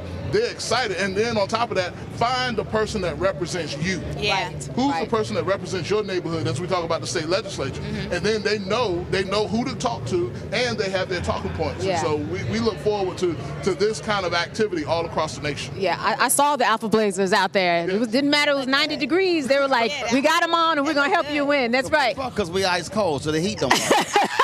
But you know, I'm wondering, how do you really get to a young person though? Because you're not going to be in their algorithm if they're not clicking on you. So how do you really get to that 18, 24-year-old, that one who's not in school learning exactly? Like they have to go outside of school to learn what you are giving. But how do they even find out about you when I have students that will be on here for 8-10 hours a day? And if you're not in their algorithm, it doesn't resonate. And I'm wondering, and this is where you come in. I was literally about to tap in. Yeah. You know, how do you connect that? Good combination of high tech, high touch. Go ahead. I love this high touch thing. Yes, we have to meet the people where they are, but I also think we need to listen to the issues of young people. They got their own issues, right? That's happening throughout their lives, right? From curfews to, you know, jobs to, you know, access into centers before the age of 18, you know, like, so they also have their own concerns. And what we've been seeing, especially on these mass media platforms, is that millennials, Gen X, Gen Y, I hate the whole generation, but the 18 to 24 age, they have been activating their voice through social content. And I think having some of those activators will also help, but also get them more informed and educated as they put themselves out there. But those folks, let's be clear, those folks ain't just staying in the house. So they also still going outside, which means that you still have to be at those events, communicating and sharing with people. But I do think it is important, I don't care what the age is, where you actually ask folk first, what is it that you care about? When people come up to me all across the country, I don't care whether I'm at a convenience store, it could be in an airport, it could be walking down the street and somebody's like, man, what's going on? I can't believe this, and I want to do something, or I don't know what to do. And I always start this here. What are the 3 things you care about? Then they go, what do you mean? I'm like, there's something you care about. Yeah. What are the 3 things that you care about? Yep. And when I hit them with that, then they're like, this. I had a brother, he was like, I care about education. I was like, got it. I said, you got kids? He said, yeah, how old are your kids? Yeah. He told me, I said, you in the PTA? He said, no. I said, so how do you care about education? There you go. And he went, damn. Right. He's like, damn, dog, you hit me straight. I said, no, seriously. I said, how can you tell me that one of your 3 issues is education, but you're not even in the PTA? I said, I need you to answer this. Who do you think is going to save education if you are not involved? And he was like, man, I ain't never thought about it like that. I'm like, precisely. So part of the problem is people are looking for somebody else to do something. And so I think by asking that, now you're forcing them to define those 3 things. And now you're trying to say, but what you gonna do? So that's the other challenge there. And then when that happens, that now changes the conversation because now they have to be a part of the solution. But you can't do that unless you touch somebody, which is why I believe the precinct, the precinct block walking is so critically important when you talk. And again, and tailoring your time. I just don't believe in just sort of this broad thing. It's supposed to like, no. If I could move 50 votes in this precinct and 50 in that one, and I got to remind people, Obama won North Carolina in 2008 by 14,100 votes. It was literally less than 1 vote per precinct. That's how he won the state. Right. And so that's what we're talking about. The woman who just got elected to the North Carolina Supreme Court, she won by 755 votes. Yeah. Sherry Beasley, when she lost the state the Chief Justice race, she lost by 401 votes. 401. And there were more than 100,000 black people in North Carolina who didn't vote. In fact, I was, Bishop Barber and I were talking, we were texting today. And again, this is the data he presented yesterday. I'm about to mess y'all up. In Georgia,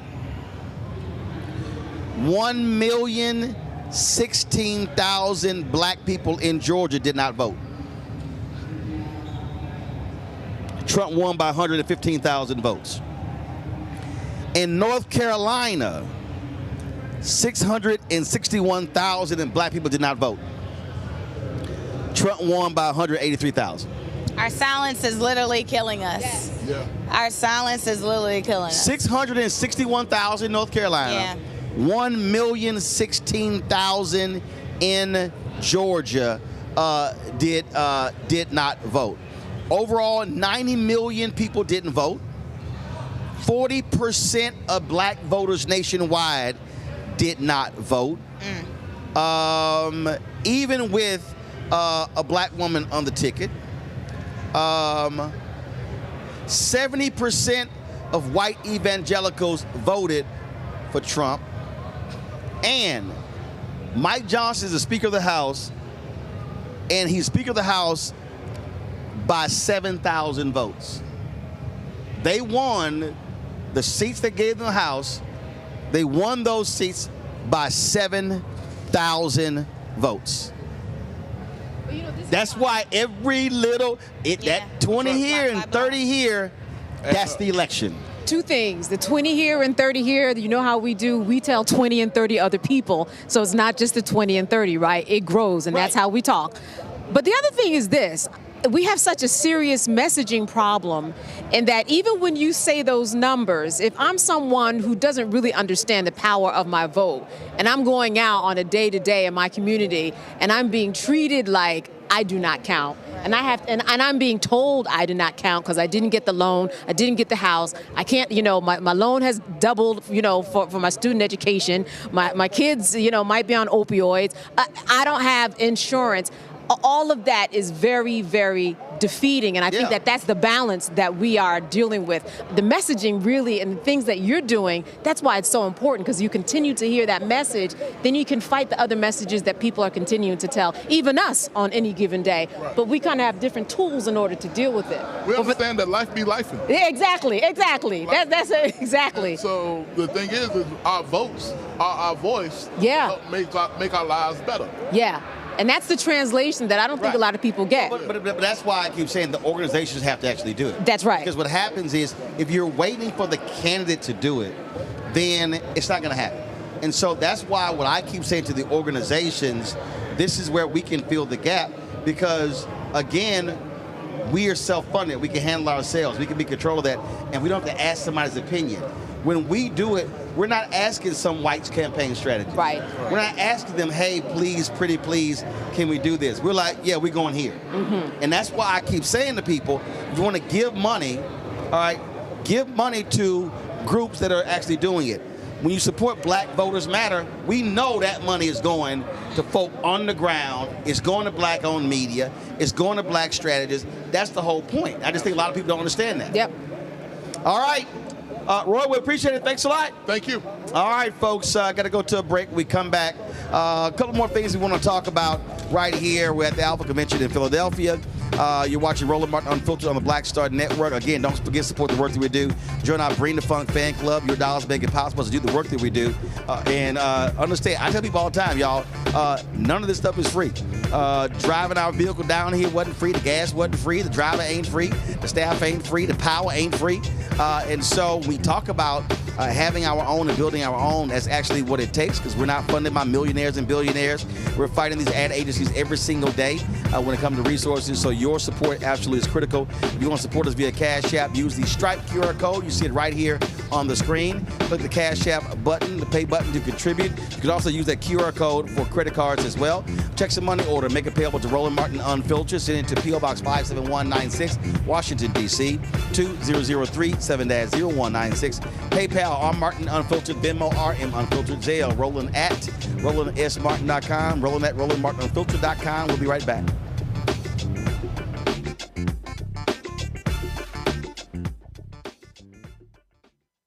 This week on The Other Side of Change. We're digging into the immigration crisis that's happening here right now. It can impact each and every one of us. We're going to break down the topic of this constitutional crisis that is being led by the Trump administration and what you, as ordinary citizens, can do to speak up and speak out to fight back. This is The Other Side of Change, only on the Black Star Network.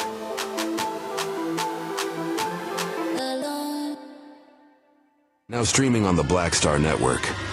I had been trying to get a record deal for a long time. You know, when I finally got signed to the Motown record label in 2003, I was 34, 35 years old. And up until that time, I had been trying to get record deals the traditional way. You know, you record your demo, you record your music, and you send it, you know, to the record labels, or maybe somebody, a friend of a friend, knows somebody that works for, you know, the record label. And really, chemistry that was my last-ditch effort at being in the music business. How long have you been trying? I've been trying since I was a teenager. Wow. You know? And you know, and I'm grateful that it didn't. I'm grateful that it happened when it happened, because I wasn't prepared, you know, as a teenager to embrace all that comes with a career in the music industry.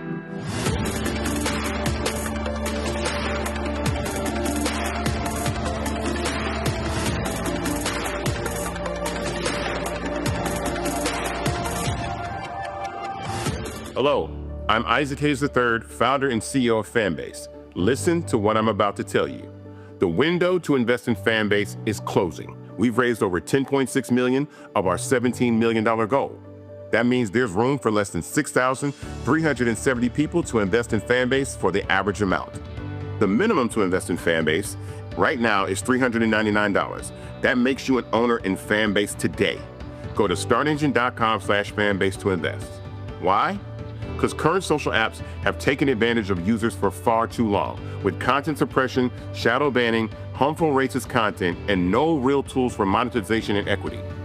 Fanbase has over 1.4 million users and counting, allowing anyone to reach all their following and monetize their content from day one. Social media is the new TV, and whoever owns the apps that distribute that content have the opportunity to own potential billion-dollar companies. While big platforms with uncertain futures are failing to serve their users, Fanbase is stepping up to fill the gap. Don't wait until it's too late. Invest now, invest for yourself and your future. Go to startengine.com/fanbase and own the next generation of social media.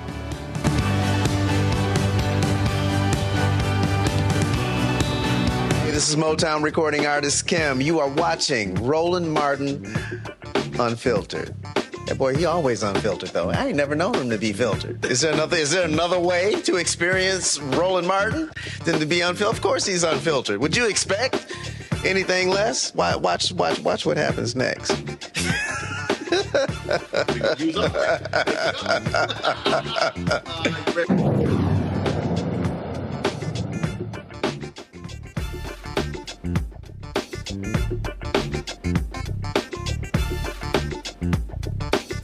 Live in Philadelphia at the Phi Alpha Fraternity Incorporated National Convention.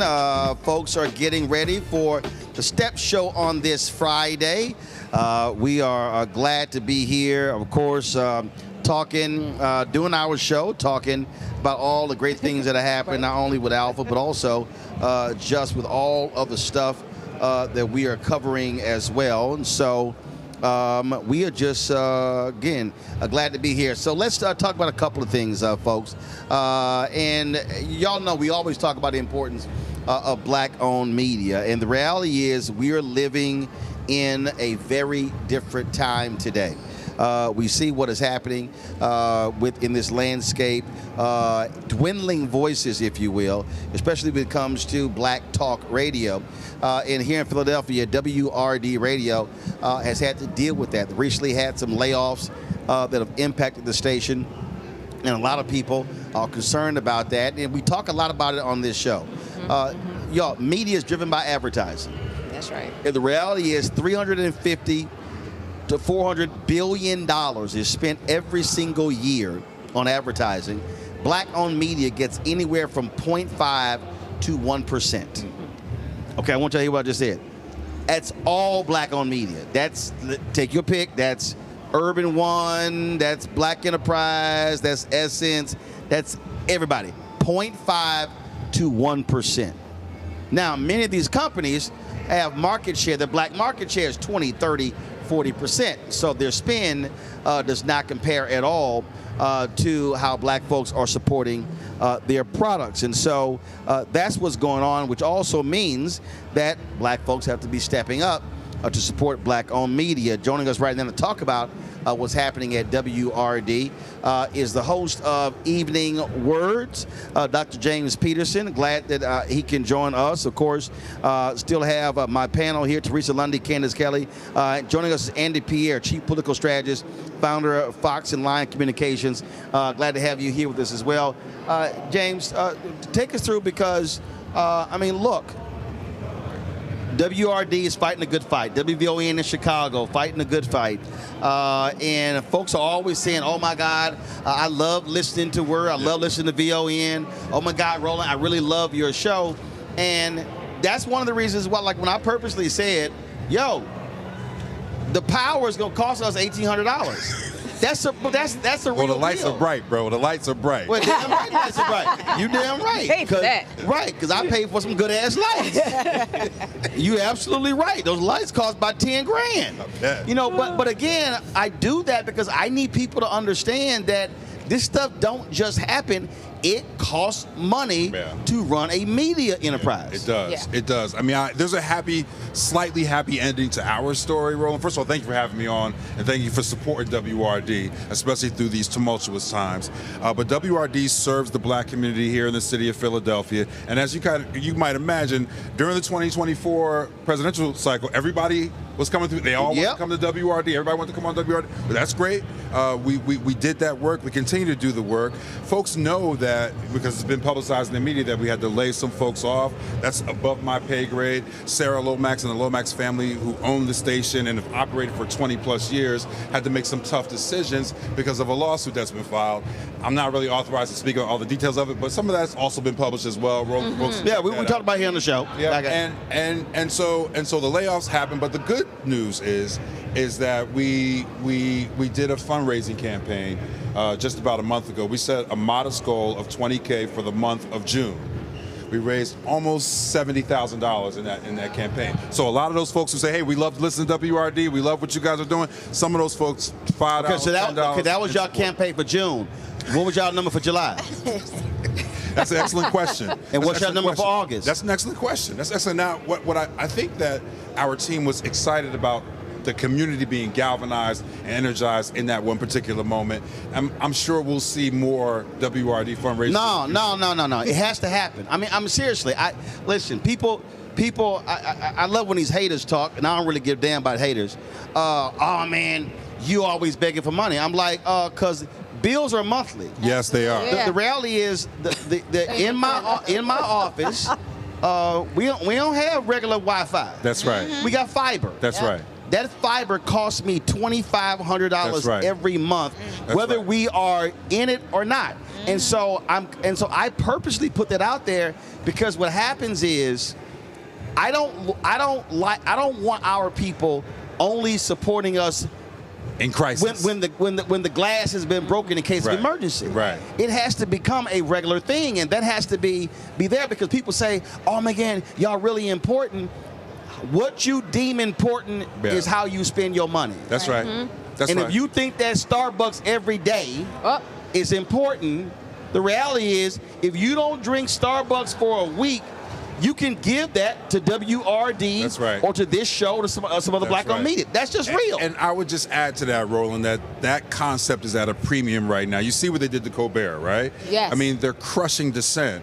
And there's a lot of ways in which there are a lot of end arounds to undermine black media. There's a lot of different ways to do it, but we do need our communities and our people to come out and support out of their pockets on a regular basis. If you like what black media does, if you understand the importance of the voice, the interventions that we can make in these critical times, you got to come out and support.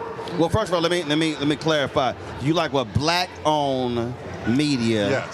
That focuses on news and information. That's right. Because, Andy, part of the issue that I have, and I make this all the time, is that we support a lot of bullshit.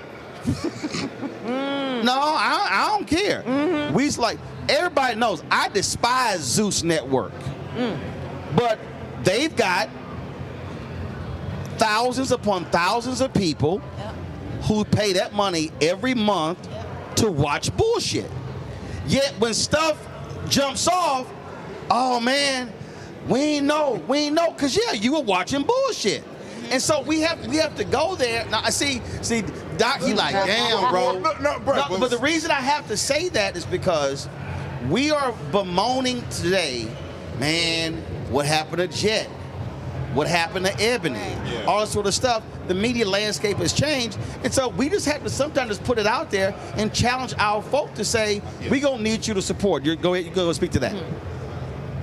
Hold the microphone up. So the thing is, black media has played a very big role as far as our successes politically and black-owned. Black-owned. And I keep making that distinction because there's black media, there's black targeted media that we don't own. Correct. This is true. So now in Baltimore City, for instance, like Fox News pretty much controls our city, right? Now, when it comes down to black-owned media outlets. Baltimore. Yes. Right. So the black-owned media. Sinclair Television owns the Fox affiliate. Yep. That same guy bought the Baltimore Sun. Yep. That's right. And he uses that to hammer the mayor constantly in Baltimore. Exactly. That's right. Shout out to Mayor Scott. And so now the thing is that black media is generally the only outlets that are talking about the good things that is going on, that the black leaders are doing. They're, like when you look at the other media outlets, if it's bleeding, it's leading. And so it's like, doesn't matter what progresses we make, unless we are supporting and we're looking at what the black-owned media outlets are putting out, and we're clicking their links and we're sharing their links, then we'll always continue to be buried, and we'll always continue to complain about the fact that we're not getting the opportunities that we should be getting. See, Teresa, it is a mistake that people realize they don't really make. So my grandmother owned a catering business, and so the reason I have the view that I have because I watched it. So they live 8 blocks from us. All right, so I would always be over there after school. My brother and I started with a catering business. We were 7, 8 years old. So I knew what it was like to sit on the couch.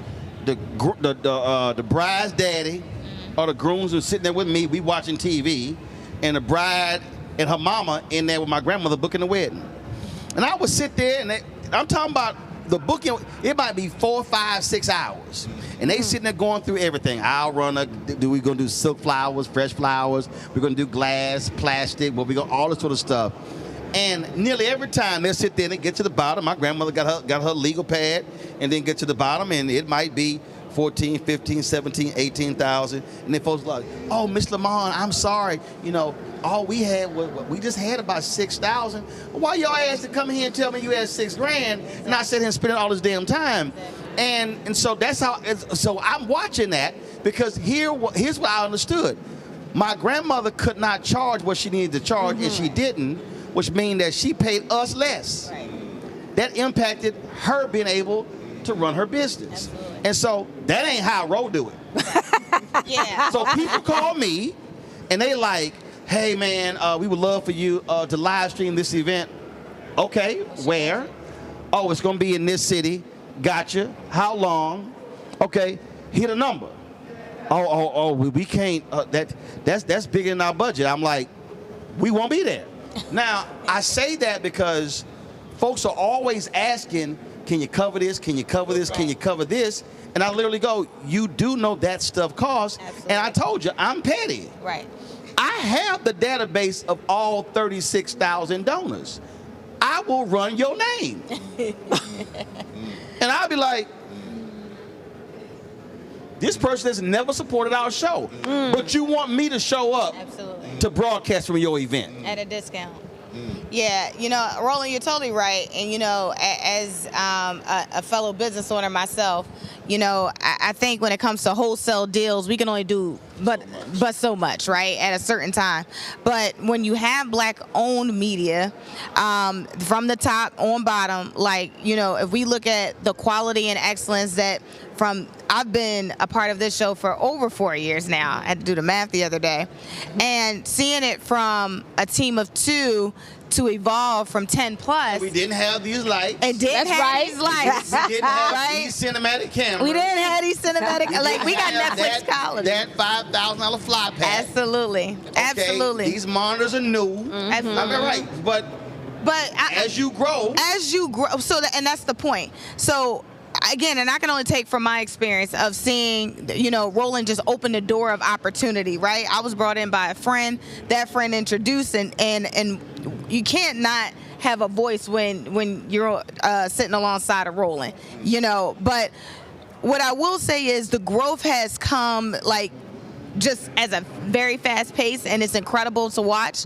So when people are reaching out, and, you know, I'm looking at the camera here, when you're reaching out and asking those, you know, to bring that same funk, that energy, you know, it is a cost, because what you don't want is somebody to come there and they're not giving you that excellent quality. So I totally get it. It's the same thing with our services. I have a nonprofit rate, I have a corporate rate, and I have a. Okay. I don't have 2 rates. I got 1 rate. We got a nonprofit rate.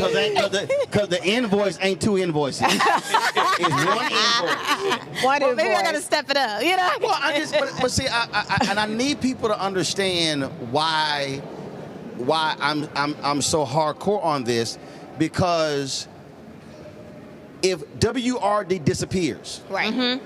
If VON disappears, right? If the Philadelphia Tribune disappears, right. we already see right now how we've been decimated in black-owned media. Yeah, that's right. And folks sit here, and I have been saying for 2 decades now, Candace, we will rue the day. That's right.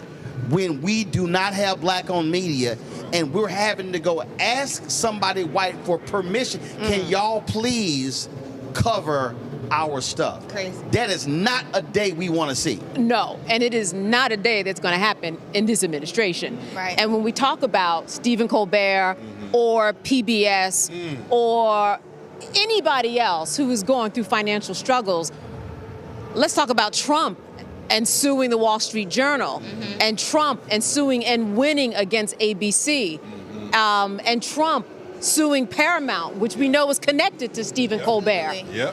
When we look at that, we know that diversity of thought is something that the powers that be do not want. And the emphasis is on the word power, because they have the power to tell a Stephen Colbert that you're going to be off the air. Crazy. But the other thing is that we have to understand the numbers, and that when we talk about media like you, we are talking about Stephen Colbert on a good day was averaging 2.5 million. Roland, we know your numbers are good. We know your numbers are that good too. People have to understand, once again, the power that they have in order to go out there and do on their own. But it has to be Black-owned media, or else somebody can come and shut you down. Yeah, absolutely. Because they're shutting the white boys down. Because see, on the radio side, you had WBLS in New York. Yep. Yeah. So when Inner City Broadcasting, Percy Sutton family owned it, but then when they got sold, guess what? They flipped that format, and what was a black radio station became a sports station. That's right. It became something else, and that's the thing that people have to understand. And so I want our people, again, not to respond in a state of emergency. Right. It has to be consistent and continuous. Yeah, I mean, we're talking about the sustainability of Black-owned media, and I think that's always been a challenge. Roland, you've done incredible work here, as you know. Also, the benefit of being a second-generation entrepreneur, being in the room and hearing those things in your own family helps prepare you. And I feel like we need to understand, like, maybe we started this race a little bit late in this country when it comes to media, when it comes to ownership, but now it's like at a premium, we got to get caught up. And that sustainability that we're talking about is like, listen, we engage the community. We get a lot of requests to come out and do live remotes as well without people fully acknowledging the cost of coming out and do a live remote. We try to do those things as much as possible to stay engaged, but some of this is about giving our community the critical media literacy to kind of understand what the context is, because again, I believe people will support as long as we tell them what it is, what we bring to the table, and how they can support it. And as long as you ask, you got to get that PBS model. You got to ask. You literally have to ask. Yeah, we don't have to tell you. But yeah. Challenge, bro. No, but seriously, I mean, because this is one of the things that, and I've had to have this conversation with other people, is they're like, man, well, you know, I don't know. I'm like, your ass want to be out of business? No, I have to be hardcore people like that, because the reality is it all cost. Yes, and what happens is, in too many of our cases, and I tell black people this constantly, we love to talk about, and we carry it as a badge of honor. Man, we've done a whole lot with little. I ain't trying to have that conversation. No, seriously. I hear you. It's a conversation for right. I don't want to survive conversation. I want to thrive conversation. And so like when we started, so when we laid out, it actually really was, I said we're going to do a for-profit, but it really was taking a nonprofit model by saying we have a fan club. And when I started, I also made clear, and I don't know exactly how y'all are doing it, but this is how I did it. I said, listen, let me clear. We ain't sending you no stuff. No, I was like, yo. I said, if I gotta send you hats, mugs, tote bag, I said, swag costs money. Postage costs money. So the reality is, if you gave $50, I said it might be $10 left. So I said, when you send money, you're investing in the show, and what are you getting?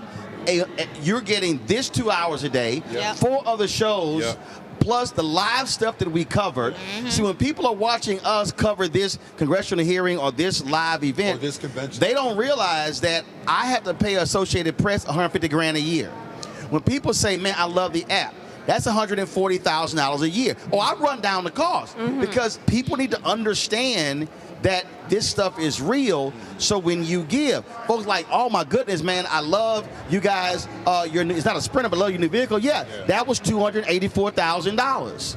And so we can't do what we do if the support is not there. Absolutely. And again, that's how we have to be. And so it's critically important that folk in Philadelphia support the station, and we also have to be hardcore in telling folk, I'm sorry, we're not gonna be there. No, seriously, I ain't got a problem saying no. We can't make it happen. No, right. No is a complete sentence. Yeah, I think it's a delicate balance, Roland, between... Ain't delicate. I think for us, the delicate balance, because, number one, remember, Philadelphia is the poorest big city in this country. It is. No, hold up. No. See, Doc, hold up. See, you gonna make me... First of all, what little youth group you in? Uh-oh. They said this is why I couldn't be on the show. What's that? What's that? I can't see it, Moby. What's that? Omega Psi Phi. Oh, yeah, because I don't even read the letters. I don't know what that has to do with WRD. Right, see, let me tell you right now. See, here's a mistake. So seriously, this is the mistake you just made.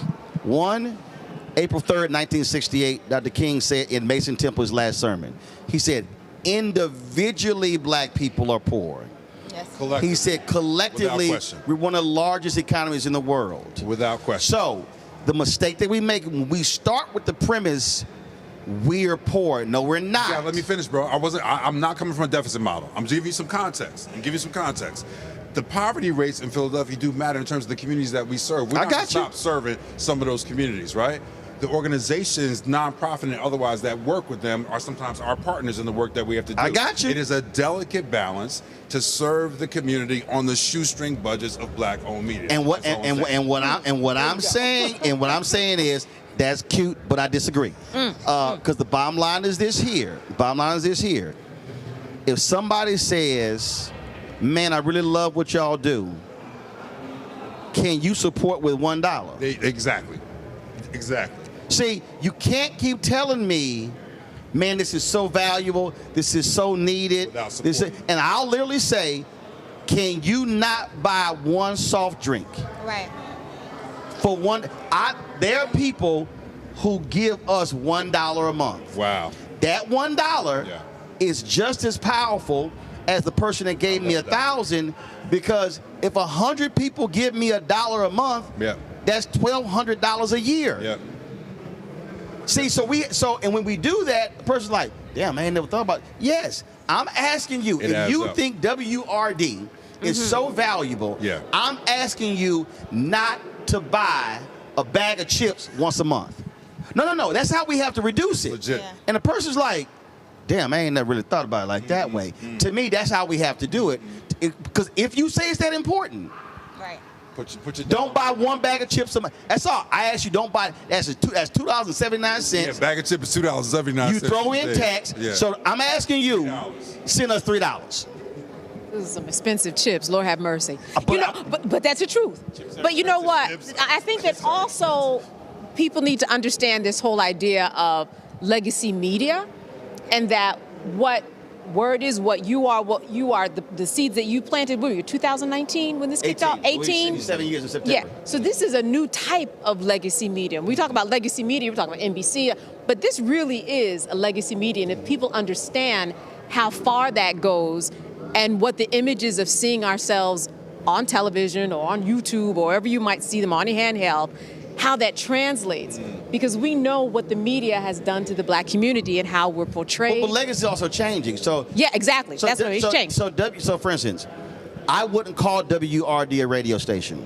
You're not a radio station. It's a platform. No, you're a media company. Because you're doing audio. But in this digital world, you can also be doing video. That's right. You can utilize AI to take what is spoken, turn those into written stories. Now you have that. So now you completely are changing. You're going way beyond just that one particular medium. And that's the world. That's just the world that we're living in. It is. To now serve the audience. To its credit, WURD is doing that. WURD has the app. Yes. My show is on Facebook, WURD Radio, Twitch. It's definitely doing that. Hold on, but y'all are y'all on Facebook? Y'all on YouTube? We have our YouTube page is not as active as no. Y'all need to stop wasting time on Facebook. Okay, you recommend YouTube? Let me help. Oh, absolutely. First of all, Facebook demonetizes black news. They demonetize black content. Now, if you're doing entertainment and goofy shit, they actually fund that.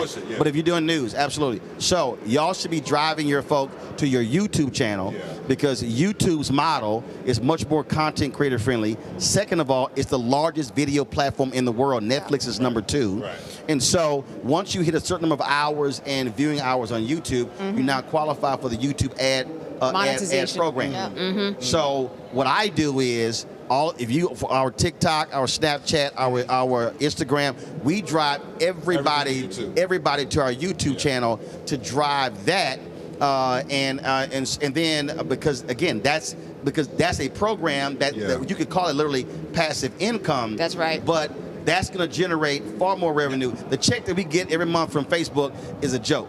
It doesn't even remotely compare to check on YouTube. You know you're talking above my pay grade, Roland. I'm a host on WURD. No, I know you're a host. I know you're a host, but right now you're the vessel for the information. Because Sarah is watching, and I'm trying to tell y'all. Sarah, yes. Don't be tell everybody on Facebook who you ask YouTube, because again, you can drive more revenue there than you can on Facebook. But again, that's understanding how the platforms are moving and working. At the end of the day, it's about driving revenue to keep doing the work. It is. Right. And I also find that when you are in that position, see, you know all the things because you should know all the things about the AI. And you share it. That's right. But you should also know the things. You know why? Because you should know what it means to create a version of yourself and type in the wording, and there you are talking. Yes. I spent 8 hours one Saturday going through all the apps that I hear people are talking about. Mid-Journey and the AI, and you can make a version of yourself. And I typed myself in, and there I was. And the words that I typed, I saw myself, but I wasn't really saying the words, but I was able to create an image of myself saying those words.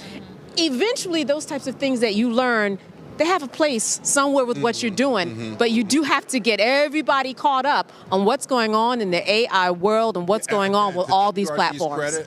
There's been professional development in that space for all the journalists, learning how to use AI as a tool and all the work that we do. Sarah's a great steward of the business for sure when it comes to those things. I think that there has to be some adjustments, and there are already adjustments. Obviously, we had to lay some folks off, but in terms of leveraging the right social media platforms, that YouTube piece is right. I know that there is a YouTube platform for WRD, but all the rhythm is on Facebook now. That's an adjustment. Let me check. I don't control that, but it should be made. Let me check. For organizations trying to expand what they're doing in terms of their footprint on social media. I mean, listen, we know how the world is. Again, the world has changed. It is a completely different world than we are used to. And I just want our folks. All right, so here's the deal. Y'all got WRD has 5,700 subscribers on YouTube. Let me see. Y'all have had a total of 892,000 views. So WRD already qualifies for the YouTube ad monetization program. So y'all should be in it. And so I'll say this here. When it comes to YouTube Shorts, y'all don't spend a lot of money trying to do YouTube Shorts, because from a financial standpoint, it's about 25 cents per video. The watch ads actually generate more money, but the YouTube Shorts does drive subscribers, and so all those things work together. And so this is the stuff that has to be happening, because I'm literally having a conversation with a black newspaper that's going all digital in October, and walking them through what that now means to be all digital, how they have to build out their digital platform to survive in the future, because the print product is no longer there. You want to go ahead and say something? So. And what you're to add on to what you're saying, it's like a lot of the market penetration that has to happen in order to reach the black voters. It has to, like, the black-owned media needs to start investing in that, mostly because people don't want to go look for information. They want it to come to them. Right. And so that's where the black-owned media needs to do a better job at putting that information, putting that intel in front of people. People are. Exactly. Yeah, absolutely. Yeah, somebody was like, man, you should build a site. Hell, no. We're going to go where they are. When I started this, people thought I was crazy. They said, no. We're going to stream here, and then where they already are, and build that way. And they thought I was crazy. I said, because you got to spend a ton of money trying to market somebody to come over here. That's not how people are using content. And so I just need people to understand, no matter what city you're in, if you've got a black-owned radio station, you got a black media product, understand they're covering things that other people are not covering. And I'm telling you, we are seeing right now, there's not a single black-owned media that has a congressional correspondent. And I told the CBC this. They were like, we come out of our CBC meetings, there's no black-owned media there. I'm like, do y'all know what it costs to pay a congressional? I said, do y'all know what it costs to pay a congressional correspondent? I'm like, do you understand that? I said, oh, by the way, the federal government spends $1 billion a year on advertising. Black-owned media gets 1% of the federal advertising dollars. I said, and I said to the CBC, I said, if we got, I said, let's just say 10%. I said, black-owned media gets 10% of federal money. It's $100 million. I said, if we got $2 million of that $100 million, I said, I can have 3 correspondents hired in 90 days. Wow. Wow. I said 3 correspondents and an editor. I said to pay for the whole team. I said that $2 million. I said in 90 days. There's no question about the talent. Did anybody went quiet? I'm like, yo, so do understand. This is the reason why you're not seeing black correspondents, why you're not seeing black writers. Or you're seeing correspondents get hired and then they're getting fired all in the same time. Yeah, we've seen CNN, we've seen MSNBC hosts. Now they're trying to start from scratch, right? And it's... Yeah, and it's calling me for advice. Right, and there's a cost for that, right? So, but I think, again, if they originally owned their voice, right, there's not much they could have said because you're under a parent company where there's a whole bunch of rules and regulations that you can say and can't. But if they thought about, like, the partnership, right, of forming, those relationships with independent black-owned media early on, now that they're free agents, I think that can also go a long way to just ensuring a better path of educational value for our communities. Absolutely. Well, look, first of all, if folks want to support the station, where do they go? Go to WRDradio.com/support. All right, then. We appreciate it. Thank you very much. Thank you, brother. I appreciate you and appreciate the work you do. Thanks a bunch. Got to go to a quick break. We'll be right back. We're going to check with our panel about how Trump's Department of Agriculture now screwing black farmers. I keep telling all y'all fools who said Trump and Kamala were the same, y'all were dumbasses. I'll be right back.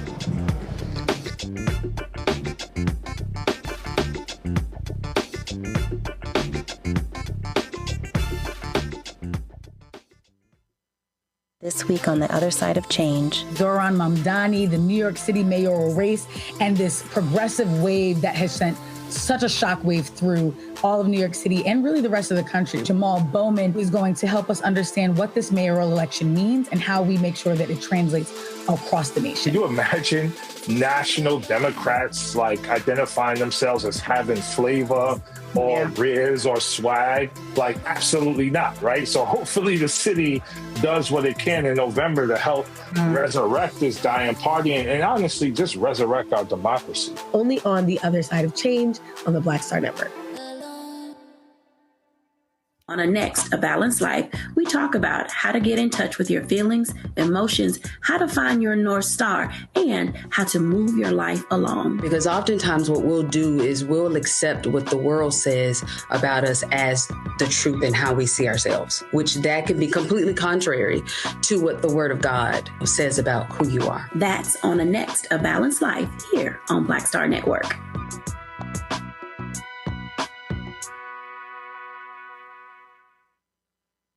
I'm Russell L. Honoré, Lieutenant General, United States Army, retired, and you're watching Roland Martin Unfiltered.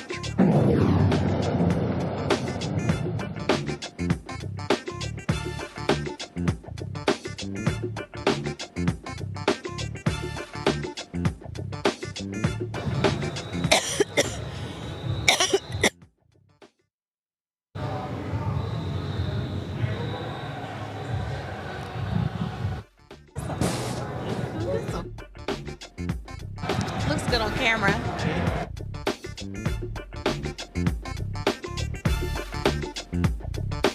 Folks, the Phi Alpha Step Show is live in full effect. Come on, Anthony, get that camera straight.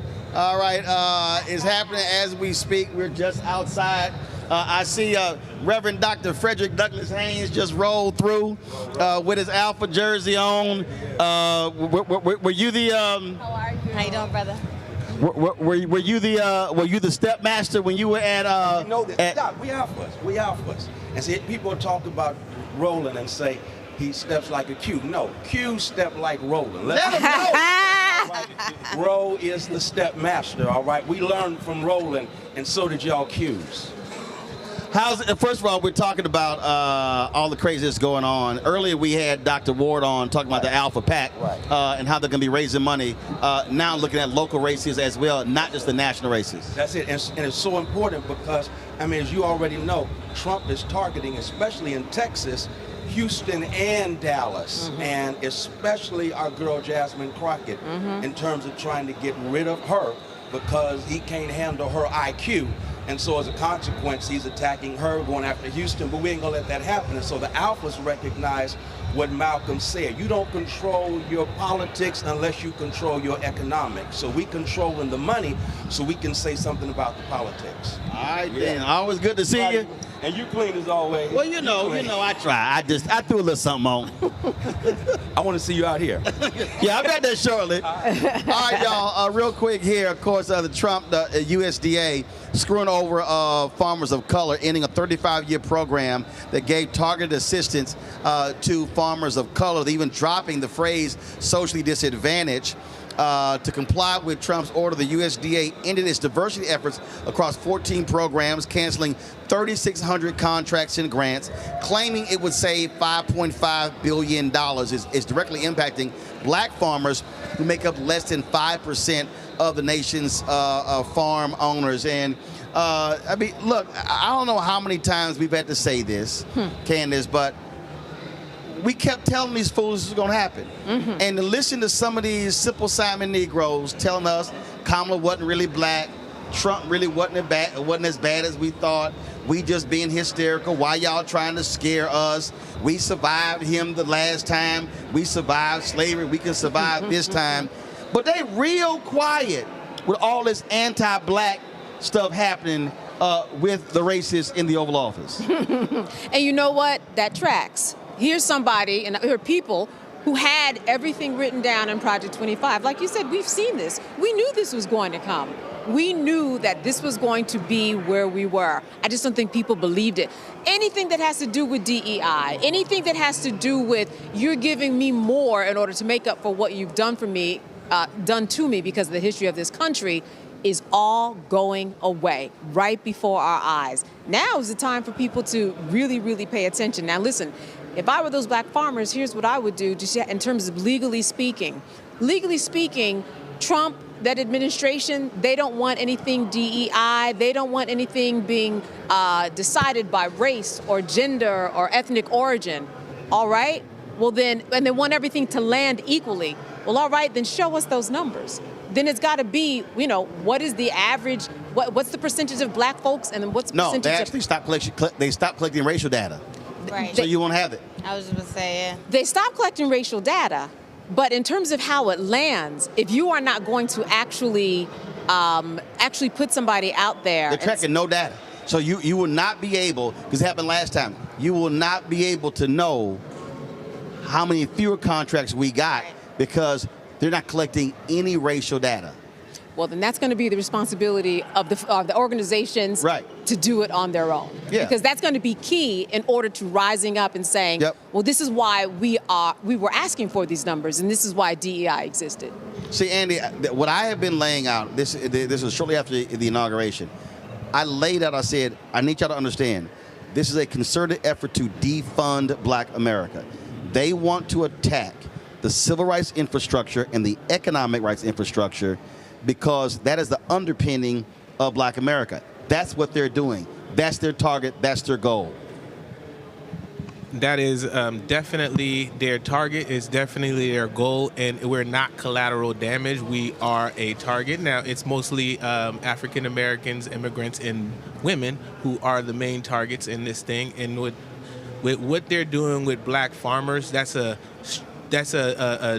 very concerted attack on black generational wealth because, correct me if I'm wrong, a lot of these black farms have been in the families for generations. And so when you take away the support for the black farmers, you are actively trying to reduce the amount of black wealth. I mean, you can't buy a piece of land and start farming in the city all willy-nilly. And of course, and now we see Trump talking about threatening to sign an executive order limiting NIL money. Oh, they can't stand all these young brothers and sisters getting paid all this money. It's some mad white boosters. They want to go back to that old system, Teresa. You know what? This reminds me of the clear marketing strategy of Make America Great Again. And what again meant was, you know, black folks back on plantations. We were, you know, strictly in poverty. The masters were overseeing us and telling us to do our job. When it's start, stop, wake up, sleep, who to be with, and who to marry. So I see this as, again, we can go back to, how great America was, and I think it was when black people were actually in position. But that, again, word for me is always the underlying, dog whistle that says all of the things that you thought you were going to win, all the things that you thought you needed to actually succeed and to help the next generation of leaders actually get by, we're actually going to snatch that away. So, I think we're at a very pivotal time. All of us outside of Roland's probably millennials. You look really. So, all of these things that are happening right now are just in real time going to affect our generation. And so it is so apparent for us to not only steadfast, pay attention, educate others, not just always have education ourselves, but educate others, bring them on board, and also activate, right? And so I think, what I've heard for the last, 2 hours now, is Roland bringing up our congressional leaders, our PAC leaders, our organizational leaders, and they say we have a plan. So I think it's really up to us to figure out how do we make America great again, don't put us back to the 1900s. And what NIL did, it removed the hierarchy, because now the ownership is not fully by them. People get to own who they are, as well they should be, because they were bringing in billions of dollars for schools anyway. You literally have brothers and sisters making $10, $15, $20 million in college. Pulling up with the same cars as owners of NFL. Flojo, the sister, she played basketball at LSU. I saw a podcast. She was going off saying, "Fool, stop blowing all your money." Right. This sister is still in college. She said, "I bought 20 acres of land with her NIL money." There you go. And the corporation that she started. She's like, "Oh, no. She said, this money going to last me for a long time." And that's what they don't like. Because understand why they want to attack the NIL money. Because now you're going to have educated black athletes who have to now learn financial literacy in high school. That's right. So now, that's why you got a brother who finished Texas A&M, who got drafted by the Cincinnati Bengals. He hasn't signed because he said, the language in the contract, y'all changed for the last. I'm not signing that contract. So when you make $3, $4, $5, $6, $8, $10 million in college, they're not used. They're used to that broke black athlete who desperately wants to get drafted to buy his mama a house. Well, he already bought a house. Right. He bought 3. So they don't know how to handle this financially educated, liberated black athlete who says, I ain't got to go to the pros. I can stay in college one more year and make more than that rookie deal. Right. That's what's messing these cats up. And they're creating legacy. And the reality is, I don't know what the hell jurisdiction Trump has thinking that he can stop NIL money when that's state. He ain't got no power. Like that's just another one of them BS executive orders he gonna sign. Exactly. That's exactly what it is. That's exactly what it comes down to. That's all it is. All right, let me thank our panel. I appreciate y'all being on the show. Let me thank our guests as well. Folks, thank you so very much. We're here, of course, in Philadelphia at the Alpha Convention. It's been a busy week for us. This was the only day I could actually make it to the convention. We had lots of things happening back at our studio. And I told y'all how I laid out to you. So this week, we finished about $120,000 in upgrades to our lighting system, also our IT system in the studio as well, improving our infrastructure. And so all of those things have been going on this week. So when we go back into the studio on Monday, our lighting is going to look totally different. And so we're adding all sorts of new features as well to greatly improve our product, and that's what this is all about. And so we want to thank all of y'all, of course, who support the work that we do. If y'all want to contribute to our Bring the Funk fan club, the goal is very simple, to get 20,000 folks contributing on average $50 each a year, which comes out to about $1 million. If you can't get $50, we understand. Less is great, more is great. But that's what the goal is, which offsets, of course, the expenses. I told y'all expenses are $195,000 a month, which pays for everything, crew, staff, insurance, our live view system, all these different things, which we do to cover it, because it covers this show and 4 other shows in our network. There are a couple other shows that we're shooting pilots, a business show, a health show. So all these things are happening as we look to grow as well. You want to support our work, of course, contribute via Cash App. Here's a QR code right here, the striped QR code. You see it right here on the screen. If you want to get that code as well, go to RolandMartinUnfiltered.com or BlackStarNetwork.com. You can use that QR code for credit cards as well. Checks and money order, make them payable to Roland Martin Unfiltered. Send it to P.O. Box 57196, Washington, D.C. 2033-7-0196. PayPal is R Martin Unfiltered. Venmo is RM Unfiltered. Zelle, Roland at RolandSMartin.com. Roland at RolandMartinUnfiltered.com. Download the Black Star Network app. Apple phone, Android phone, Apple TV, Android TV, Roku, Amazon Fire TV, Xbox One, Samsung Smart TV. Be sure to get our swag, our hats, T-shirts, mugs, all that good stuff. Go to shopblackstarnetwork.com. And if you had ordered any of your merchandise through the previous company we were using, Custom Spring, send us an email so we can help you get that. We actually switched companies because we were having too many problems with them. So we switched to a new vendor. And so you can get all of our T-shirts and our products at shopblackstarnetwork.com. And so check us out there. And don't forget, there are other products at Shop Black Star Network in our marketplace. We feature them on the show. We've had, of course, the black-owned toilet tissue company, Leafy. Of course, the gym wraps from Nicole Ari Parker. Those are on the website as well as a coffee company. You name it. Those are some of the products right there that you see at shopblackstarnetwork.com. Don't forget to get my book, White Fear, How the Browning of America is Making White Folks Lose Their Mind, available at bookstores nationwide. Get the audio version on Audible. You can also check out our audio podcast through iHeartRadio. We're on all different platforms, our audio podcast. And, of course, support the Black-owned social media app Fanbase. Download the app. If you want to invest, go to startengine.com/fanbase. And y'all know every single Friday, we always celebrate everybody who's given us. If you've given one time or every single month, we always show those donors at the end of the show every single Friday. So we're going to roll that list, and once we get done, we'll go to Truth Talk Lives. And so I appreciate that. I'll see y'all Monday from Washington, D.C., the Black Star Network Studios. Holla!